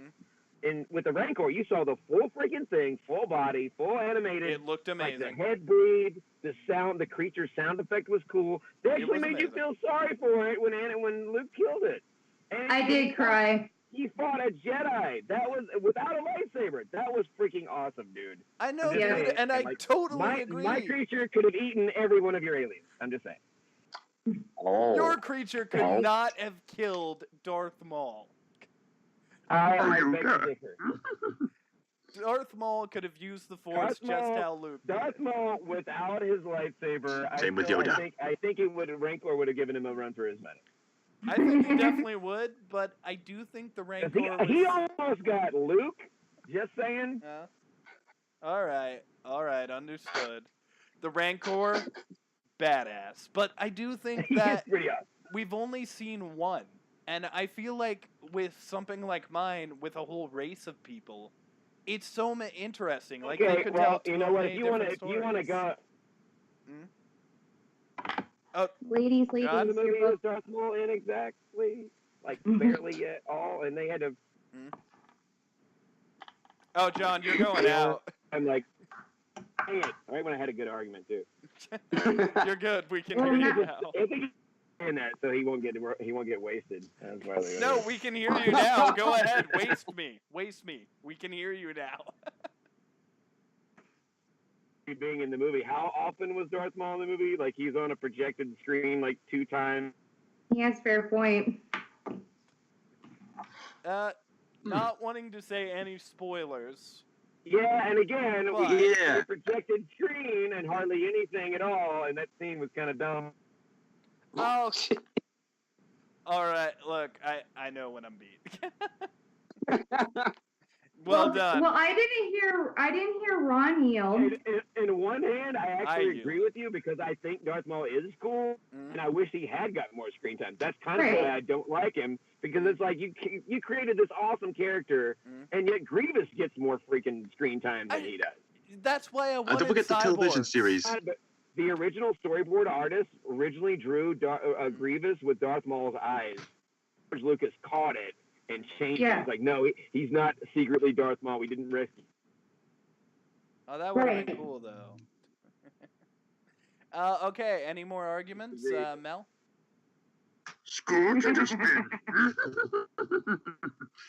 Oh, God, no, because I'm scared. Yoda versus Jawas, the tiny... Okay. I know I'm gonna lose, but I at least won't go down without a fight. It goes back to like your guy, like Neil's argument almost, or at least what you did with him. I've only seen yours once, like ever, and at least mine are productive. They actually kidnap R2-D2 and totally jeopardize the plans that they had and led them to Jabba the Hutt. They at least have use. Well, I mean, I hate to be a fact checker here, but Yoda's been in quite a few of the movies. They just can't decide between Muppet or CG for some reason. I haven't gotten to Callum. I'm talking about you. Oh, me? Sorry. Yes. Well, I mean, my Rancor could literally eat your Sandcrawler. So. But mine does better in numbers. He's right. What are sand people or whatever a Jawa's gonna do to a Rancor? They're only good at taking down. They're only good at taking down droids. Yeah, Mel. I hate to argue, even though I already said that I'm done, but I've seen the Rancor almost kill a Jedi. I've never seen a Jawa throw a punch. I don't think Jawas would have a chance. I mean, those are like he probably has a snack machine full of Jawas in his cage. I at least tried. I had to think of one while I was away, so I yield, sir. All At right. least I mean, mine I'll concur that I always thought the Jawas' their little language was kind of cool. isn't it cool? But as far as this, they're just a vague, like, they're kind of just a plot hole. They're like, oh, we need to get the droids from point A to point B. What can we do? Oh. All right, Callum. Ron, You're not wrong. Ron, did you quit? Did you admit defeat? You Okay, didn't. So John, Ron, fight, go. Well, Callum hasn't spoken at all yet. Because I think we all know how this is going to break down. So it's going to be John versus Callum. But he has Yoda. Go ahead, Callum. Make Yoda beat the Rancor. 3 words. Most powerful Jedi. Yeah, no, you got a tough battle here, John.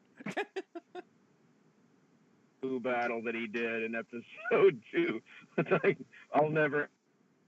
And also can't forget how they keep not be able to make up their minds whether they want to make him into a puppet or a computer animated character. Right. Today we're gonna make him have long hair and he's still a puppet, and then tomorrow we're gonna have him computer animated floating around in a small little disc thing, and then we're gonna have him teaching a bunch of babies how to use the Force in like this cheesy awful scene. And let's have him do about 300 million lines of exposition while we're at it. Let's go look for some lost planet for 2 hours. No big deal. Fear leads to anger. Anger leads to hate. Hate The only leads to time he getting was scooped. the only time he was ever cool was in Empire and in Last Yeah. Jedi. And even Last Jedi was a little. I'm like, you think that Muppetry would come a long ways since they made the original trilogy? But No, man, they have. he's like the original Batman. He can't even turn his head. That was my one disappointment with Last Jedi. I was like, you couldn't have made a better Muppet? I mean, surely you could have done an animatronic face by now, and he should be able to move and still look realistic without being CG. Just be thankful that we have practical effects. Yeah. John? Oh, dang it. John, can you hear me? Yeah, can you hear me? Okay, yeah, I can hear you. You're good. It just paused for like a second. The question was... The best. The question was, what is the best Star Wars alien? I think the Rancor just had that wow factor. Like, everybody, like, Yoda was like cute and wise. You know what I mean? But then when you give him a lightsaber and you have him doing backflips, He did look a little silly.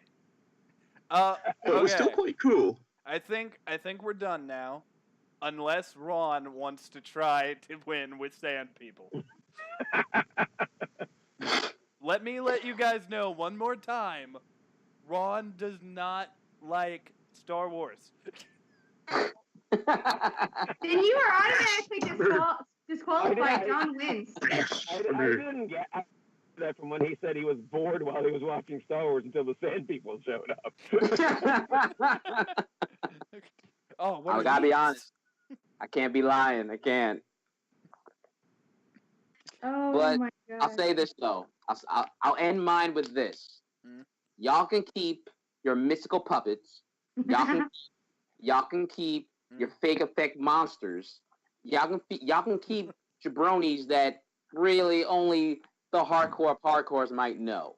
But we're gonna be real about characters that may have been to your eyes passing the wind, but to the hearts of the people, you can never forget about the Sand. Oh god. Thank you very much. I like the Sand People better in Mad Max Thunderdome, so you're welcome. That's true. I just want Ron on like a podium speaking over to Sand People. We will not forget you and your brief roles that you played. We will remember that Sand People who rise from the sand. We will return in We greater will numbers. destroy the Jedi. But we will be coarse and rough. We will find Darth Vader and we will throw sand all over him. I have a Because we feeling know he his won't one like weakness that. is sand. Sand is coarse, it is rough, and it gets everywhere, just like us. Oh, dear. God. I could see that at a political rally, just All right. just for somebody to We turn will heads. wedge ourselves into the crack of the we'll stick to the bottom of their feet and get all over their houses. Up there. Next time Anakin talks about agony, it will be because of us. We will hit them with our sticks and our weird Revenge of the Nerds laughs. We will do our weird noises. All right. We will not go quietly into the night. Ron, I want you to write something sand people related at the next protest you decide to volunteer at. That's There you go. All right. I'm a vote now, because whoever did admit defeat gets to vote. And Callum, you should have won. You picked a Yoda, dude. But you made your argument like pretty much none, so my vote. You really didn't fight for Yoda very hard. No, you didn't. Okay, I first could've of all, I'm trying to keep my voice told you down. Like, it's my parents' club, guys. Next time he'll come back with a vengeance.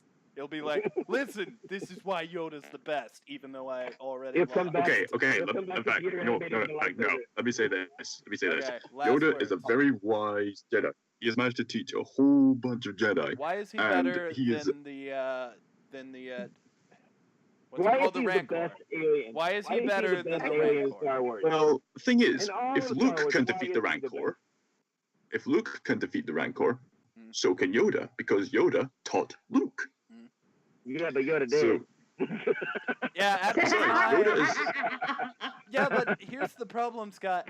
At the time of fighting the Rancor, Yoda was literally on his last week.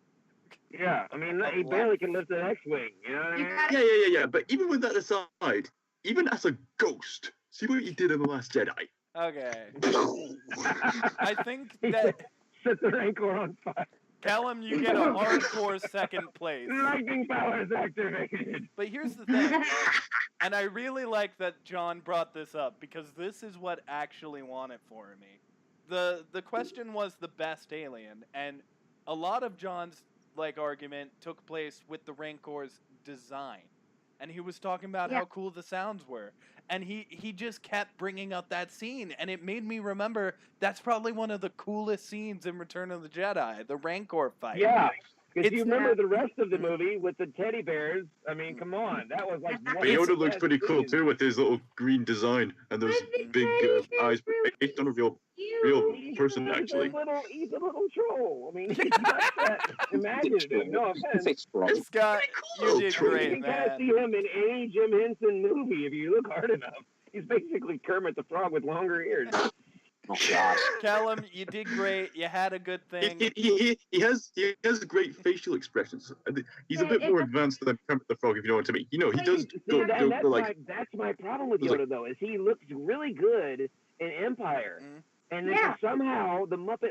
Okay, I'll give you an example. Remember how weird it was in Rogue One with Darth Vader's helmet and the neck was not like under the cape and it looked awkward. Like, how could they miss something like that? The same thing with Last Jedi. Like they made the Muppet look Yeah, it was like a hand cheaper, puppet. and it looked like something you buy at a retail store as opposed to what we saw in Empire, which was really good puppetry. It looked like a real creature. It moved like a real creature.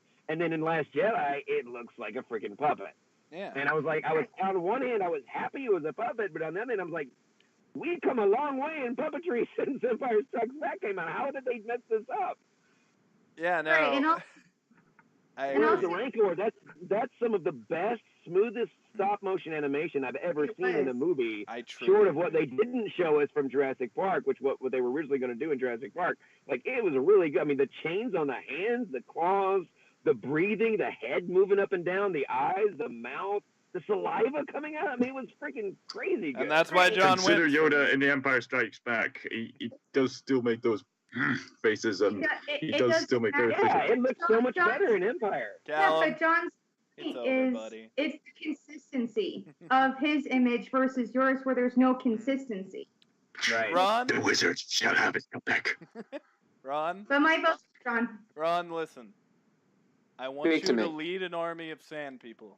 I want you to become the god of sand people. I want you to take this idea and run with it. But unfortunately, you do not win this debate. I vote for the Rancor. Ron, I know when King of Rancor. I know what I'm beating. I know what I'm beating. Good Fair job, enough. though, John. Well done. Well done. I don't always win debates, but when I do.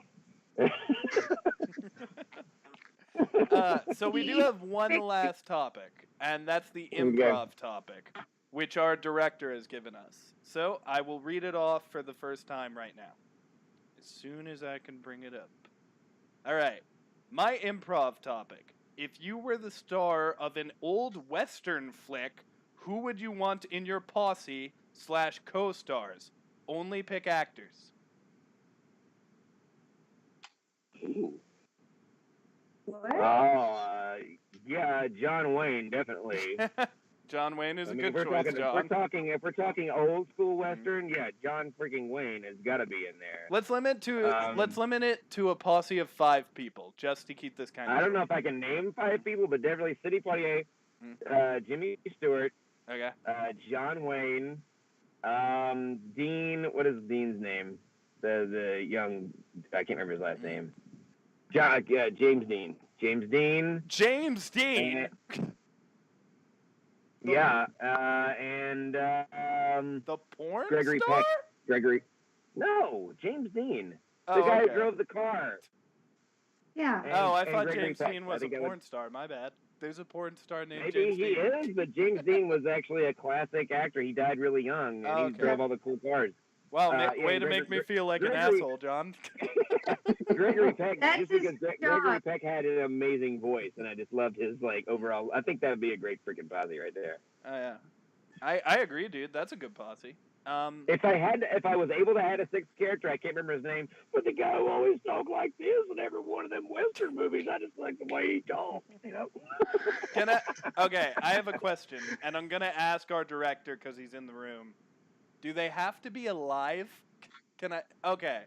I want David Bowie, and he counts as an actor because he was in I thought we Labyrinth. were only allowed to pick classic Western, at the time. No, That's why I picked the old you're in a school group. Western, and Oh, you these can are pick people in your anybody. posse. Yeah. You want to just You wait said and do it again, John? You said an old Western. I said you were in an old Western. I didn't say it had Yes, to be an from old it. Western. I will An read the old post. Western. I'm Children. thinking old classic Western movies and actors that were alive at the time. Oh, Yeah, no. and you're shooting yourself in the foot by saying David Bowie, who's never played in a Western. Oh, I don't Right. want a Western. I'm I would saying have to my totally posse change my would posse be... if I could pick any actor. Jeez. Okay, John, you think about it, I'll go. I want David Okay. Bowie, Go Jim ahead. Carrey. I want Eddie Deason, because I love Eddie Deason. I'll take Chris Pratt, because he was in a Western film. He was in The Magnificent Seven. And also, I just want to meet Chris Pratt. And let's see, is that 3 or 4? Eddie Deason, David Bowie, Jim Carrey, that's 4. So I get one more. Jason Momoa. Jason Momoa.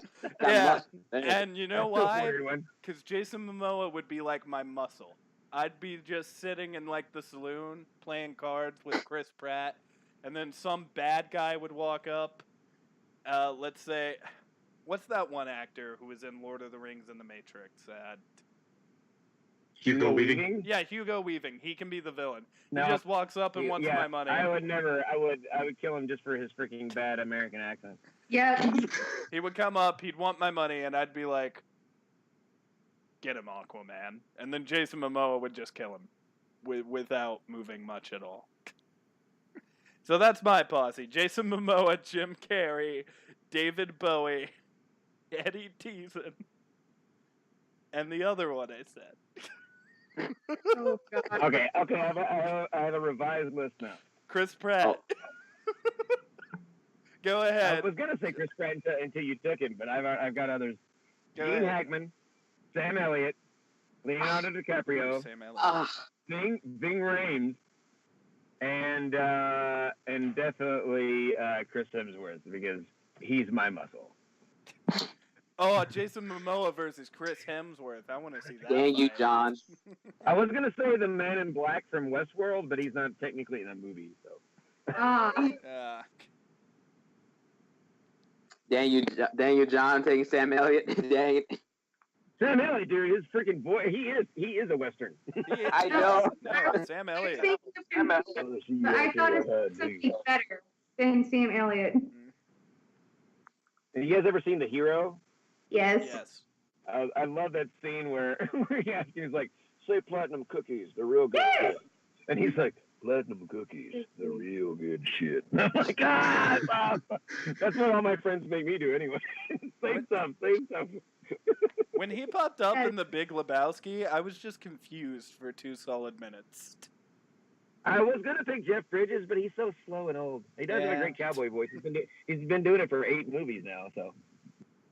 All right, Callum, who's your posse? How many people? 5. 5. Okay, so my posse of people in a Western-style film, any actor at all. So, first and foremost, Benedict Cumberbatch. He is the intellect of the group, and I will just listen to him all the time. Good choice. Second choice would be Clint Eastwood, because, of course, Westerns. Better choice. Do I feel lucky? Do you, punk? Other choices. I'm still trying to. I'm still thinking of who would be good. Stop it, Christopher Walken. Wow. John, you have no idea how much I love Christopher Walken impressions. I live for him.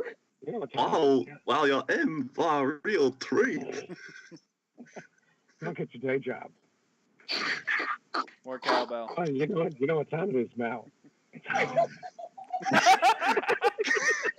Broken. What have you done, Scott?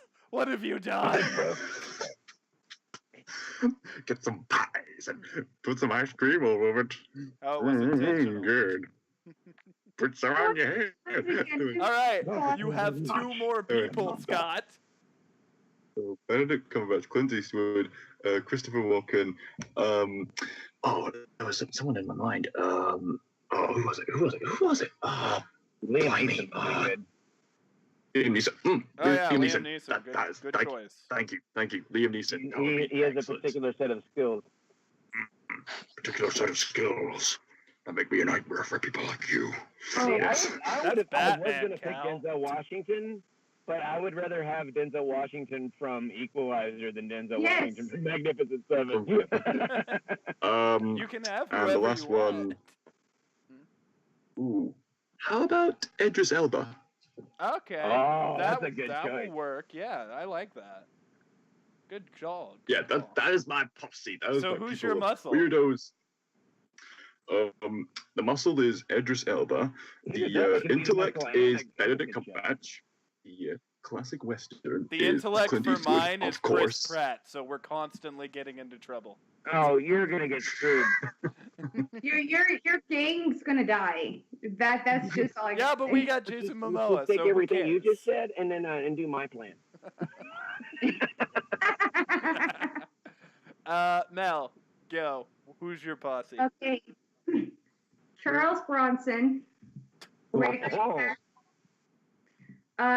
Just for the sake of comedy, he would be my muscle, The Rock, because I can. Oh, Jason Momoa, The Rock, Idris Elba, Chris Hemsworth. Fight now. Okay, that was 3. And then Lee Van Cleef. Who's that? He played in Escape from New York. It's his most. Okay. Yeah, he's huge in the Western. Why didn't I go for him? Mel, I think I've thought of another good one for you, in case you run out of ideas. And then Alan Ladd. Okay.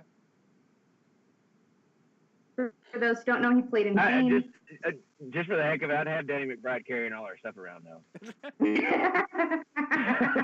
Jim Carrey is our negotiator. He'd be the guy on the donkey carrying all the stuff.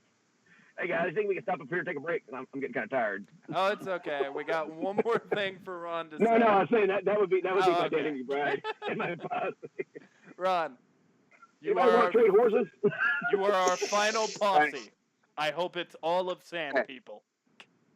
I thought of a good one in case you ran out of ideas. The West does have a lot of sand. Yes, they do. Y'all did that. I think y'all did there. But I think my team got y'all beat down. So get ready for this. You said that about sand people. Don't worry. I always believe in my picks. So I believe this too. Here we go. See, I got Denzel. Okay. No matter what, he's on. I got the voice of reason, Jeff Bridges. I got my muscle, Tom Hardy. Okay. I got my. She's for her. She may look sweet, but when she gets in to the barn cell, she knows how to get the job done easy. Miss Kerry Washington. She's got that. Shout out to Ron being the only person who picked a woman. Yeah. I wanted to, but I couldn't think of any other than Scarlett Johansson. That would have been good. Too easy. I couldn't think of many other actors, but now I'm just thinking, why didn't I think of this person or this person? Guys, don't lie. We're just all sexist. Let's be honest. We're all just really sexist. Even Mel.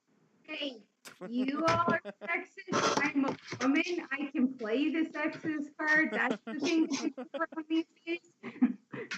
I can't stand Mila Jovovich, or I would have picked her. I'm sorry, I just can't. I can't stand her. All right, go ahead, Ron. I think you have a few more. I got two more. I got the jokester of the group, Will Smith. Will Smith is there. Oh, that's a good one. We know how good he is in Wild Wild West. That's a good. If that's anything to go by. We'll ignore that. And then of course I got my wild card. Jim I got Carrey the one. Is my wild card.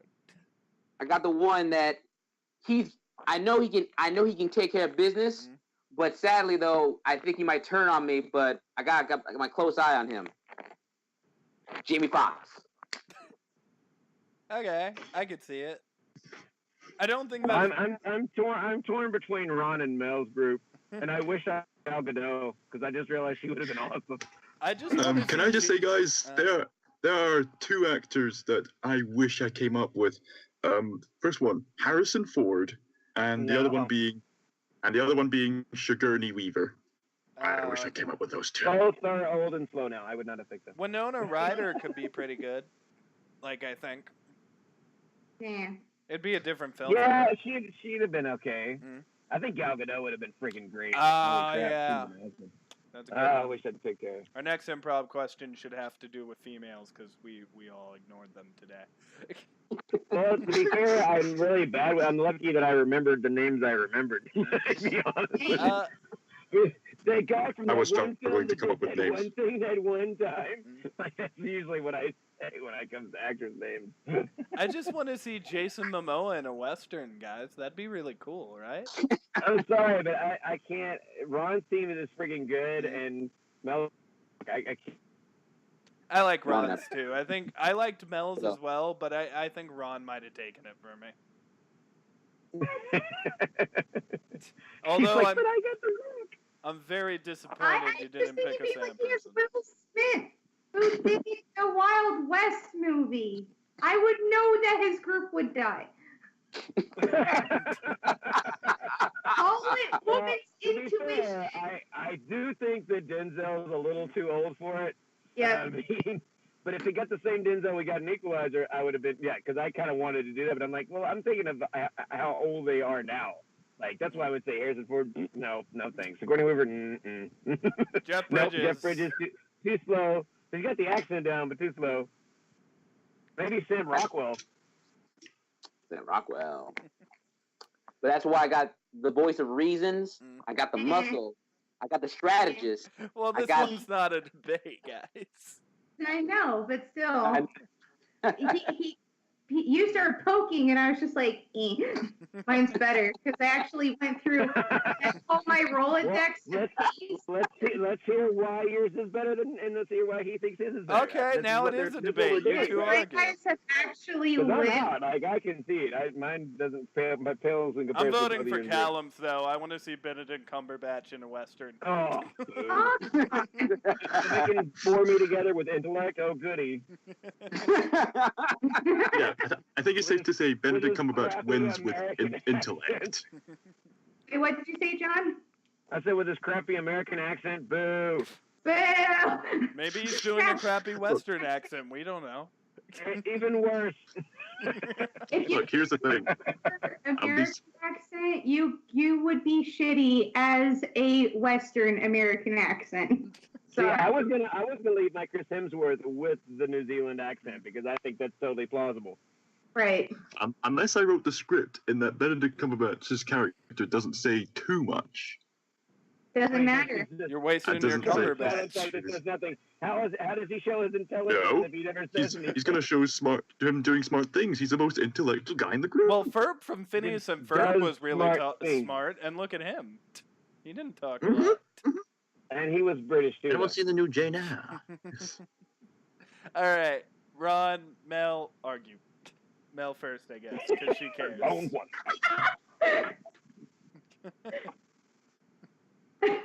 Oh, Mel. Go See, ahead. One, Ron, I have taste, and I've actually watched Western films. One. Ooh. Oh. Shots fired.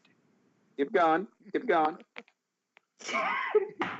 Two, you picked the easy road. You picked actors that are so mainstream that it puts Miley Cyrus to shame with how mainstream she was trying to be, because that was pathetic. Mhm. Ew.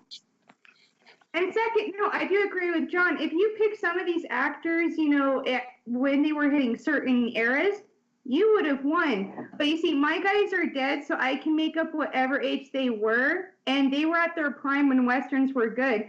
Your guys are around where movies are like, When Westerns were good. And Mel, before you continue, can you tell me again who are those people? Those said people? excuse me, do you don't know who Charles Bronson is? I Charles do. Bronson, Gregory Peck, Lee Van Cleave, The Rock, and yes, I picked a mainstream person, but that's like the only one I really picked. And then I picked Alan Land. Icons. Mel, the Yours only is one of your icons I knew was The Rock. Because you're a child. No, I knew who Charles Bronson was too. Yeah. You forget, John, they don't have taste in their children, so. Well, I mean, he likes sand people best, so. Hey, do not insult Ron. He is the king of the sand people.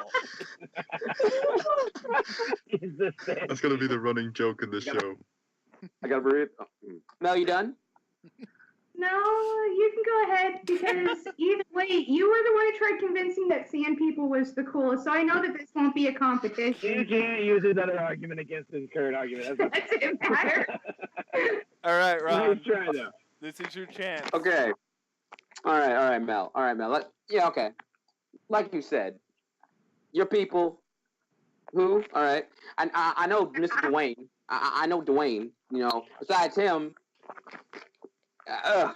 Who are these people? Who's gonna go see your movie? Okay, we're trying to make an old Western film, but we're also trying to sell this off to the casuals too. So, with my team of great Western interpretation. So go ahead. Western soldiers, and listen to this. My people played their roles to a T. I got Mr. Tom Hardy in the back watching me when I go into saloons, and no one's gonna stay at my table. I got my man Denzel to smooth on negotiations for me, so I don't have to worry about me slipping my tongue and saying the wrong thing. I got Will, whenever we're in tense moments, just to crack a few jokes here and there, just to lighten the mood. And you don't know what the fuck Jamie's gonna do. I got Jeff. I got Jeff Bridges, my wise one, to bring me back. When I'm going over the edge, he'll tell me, He'll tell me in his wise voice, Ron, you gotta calm yourself. You gotta find the light, man. And then of course I got Jamie. Jamie will beat me rock hard, and we'll go through it. But knowing too that maybe down the road I may have to teach him a lesson. That is what my team does. We will put not only the people in the seats, but we're also going to entertain you very well. Unlike people that, I don't know, are just there. Well, I mean, I'll give you points for Jamie Foxx because we saw how badass he was in Django. But I also saw Will Smith in Wild West. So I'm going to take that point back away. Don't concentrate on that. So here's the thing, though: was that really Will Smith's fault, or was that a bad director and writer? No, it was his fault for agreeing to sign the contract. So it was all his fault. All right. So everybody who's decided not to vote, and even though I wanted you to win, Callum, I guess you do fall under this. Let's vote. Who do we think won? John, you can go first.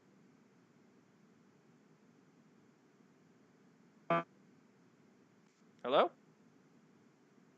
I can't hear him. John? Callum, you can go first. As to who won? Love you, Mel. Oh, John's back. Okay. John, say who won quickly before you disappear again. Oh, you said Mel? I was saying Mel has got Dwayne Johnson and Charles Bronson, but that's kind of it. I gotta go with Bronson. I think he had a better joke. I'm sorry. I still love you, Mel. I'm sorry. All right, Callum, go ahead. First of all, just to mention my group, even though it probably wouldn't have won. Benedict Cumberbatch being the best intellect. There's Liam Neeson with his survival set of skills. Clint Eastwood being the epitome of westerns, and Christopher Walken just being weird. Solid gold. I mean, I'd watch your movie, Cal, Ed. but the debate here was between Ron and Mel. I do believe you had a good cast, though, and I feel like you're the people's choice this time. Well, thank you very much. Much appreciated. Now vote, you swine! Okay, could you tell me who Mel's and Ron's was again? Sorry. I can't remember Mel's for the life of me, except for the Al Ladd, Lee Van Cleef, Charles Bronson, Gregory Peck, and Dwayne the Ron Johnson. Dwayne the... Wait, you know, the Ron Johnson. Yes, that person. The person that I messed up his name. Okay, wait. Now I remember. I'm going to go with Mel, mainly because of her brilliant argument of putting up the sign that says, "So original." Sorry, Ron. But you just can't reach the bird. Ron, fix your camera. Good? We only see your hat. Oh, snap. John, you were saying go while Ron fixes. I said it's a split decision. It's up to you, dude. Yes. Once again, I have all the power. Don't feed that ego there. Listen, Ron. I like Will Smith. I like Jamie Foxx. I like your people. I really like your people. And Mel was right. We are making a Western. Mel, I like The Rock. I know none of your other people. I do like your argument of we're making a Western. And Ron's was like, no, we got to appeal to the other audiences. And I feel like that's where he beat you, though. Because Ron did have people I knew. So I'm going to have to give this one to the King of the Sand people. You take it, Ron. And you all say you're nerds. Represent the Sand people, right? Thank you, guys. I'm going to be voting for the non-Sand party this Straight year. out of Tatooine. All right. So that's our show, To guys. be fair, Mel, two of yours were really deep pools. Sorry, Mel. All right. I just don't feel the love. All right, guys. Okay. I have loved doing this show with you. Let's tell everybody where they can find us at and end things off. John, you want to start with you? Do I want to start with me? Yes, it's up to you. Do you want to start with you? Or better question, And it's up to me. I'm at Epic Voice Guy on everything. That's pretty much it. John is everywhere, but you can probably find him if you search Epic Voice Guy. Yeah, pretty much. Even in this book. I don't know. Patent pending. Copyright Ricky Power being incorporated can't be used for that written translation. Oh my gosh, he really is everywhere.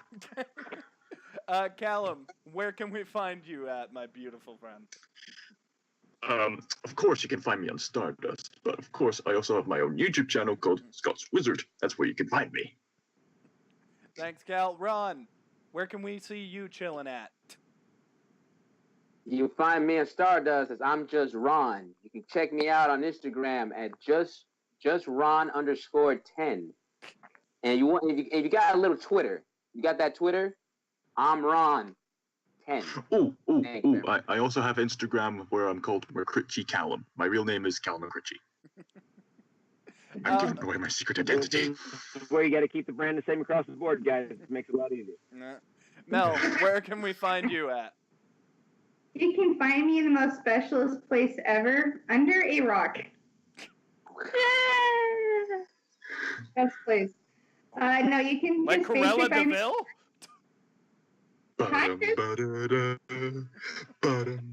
Wait, did she? Was she? It's been a minute since I've seen the movie. Dwayne the A-Rock Johnson? That's porno idea. Wayne the Rock Johnson. Can you smell what the puppies are cooking? Yes.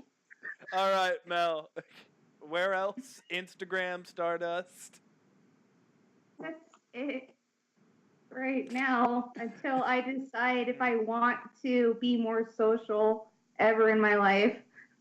And even though she wasn't here tonight, I'd like to bring up our good friend, Minute Movie Pop Stephanie. She's going to be a regular in the show as well. You can find her on Stardust. She also has an Instagram. Go check her out as soon as possible. She also has a YouTube channel. She does have a YouTube channel, you're right. And I'm Dr. Knealetapus. If you're seeing this video, you can find me here. Just subscribe. I'm also on Stardust. Guys are whores selling yourself. Dr. Dre said nothing. He's locked up in my basement. Ha ha. All right. Is there any way we want to end the episode? Any funny way? In case I don't see you tomorrow, good afternoon, good evening, good night. You still left for me last time. All right. This is the fuse that will start a dynamite. That is our show. Thank you, guys. Bye-bye then. Have a great night, guys. Bye. Scotswizard signing out.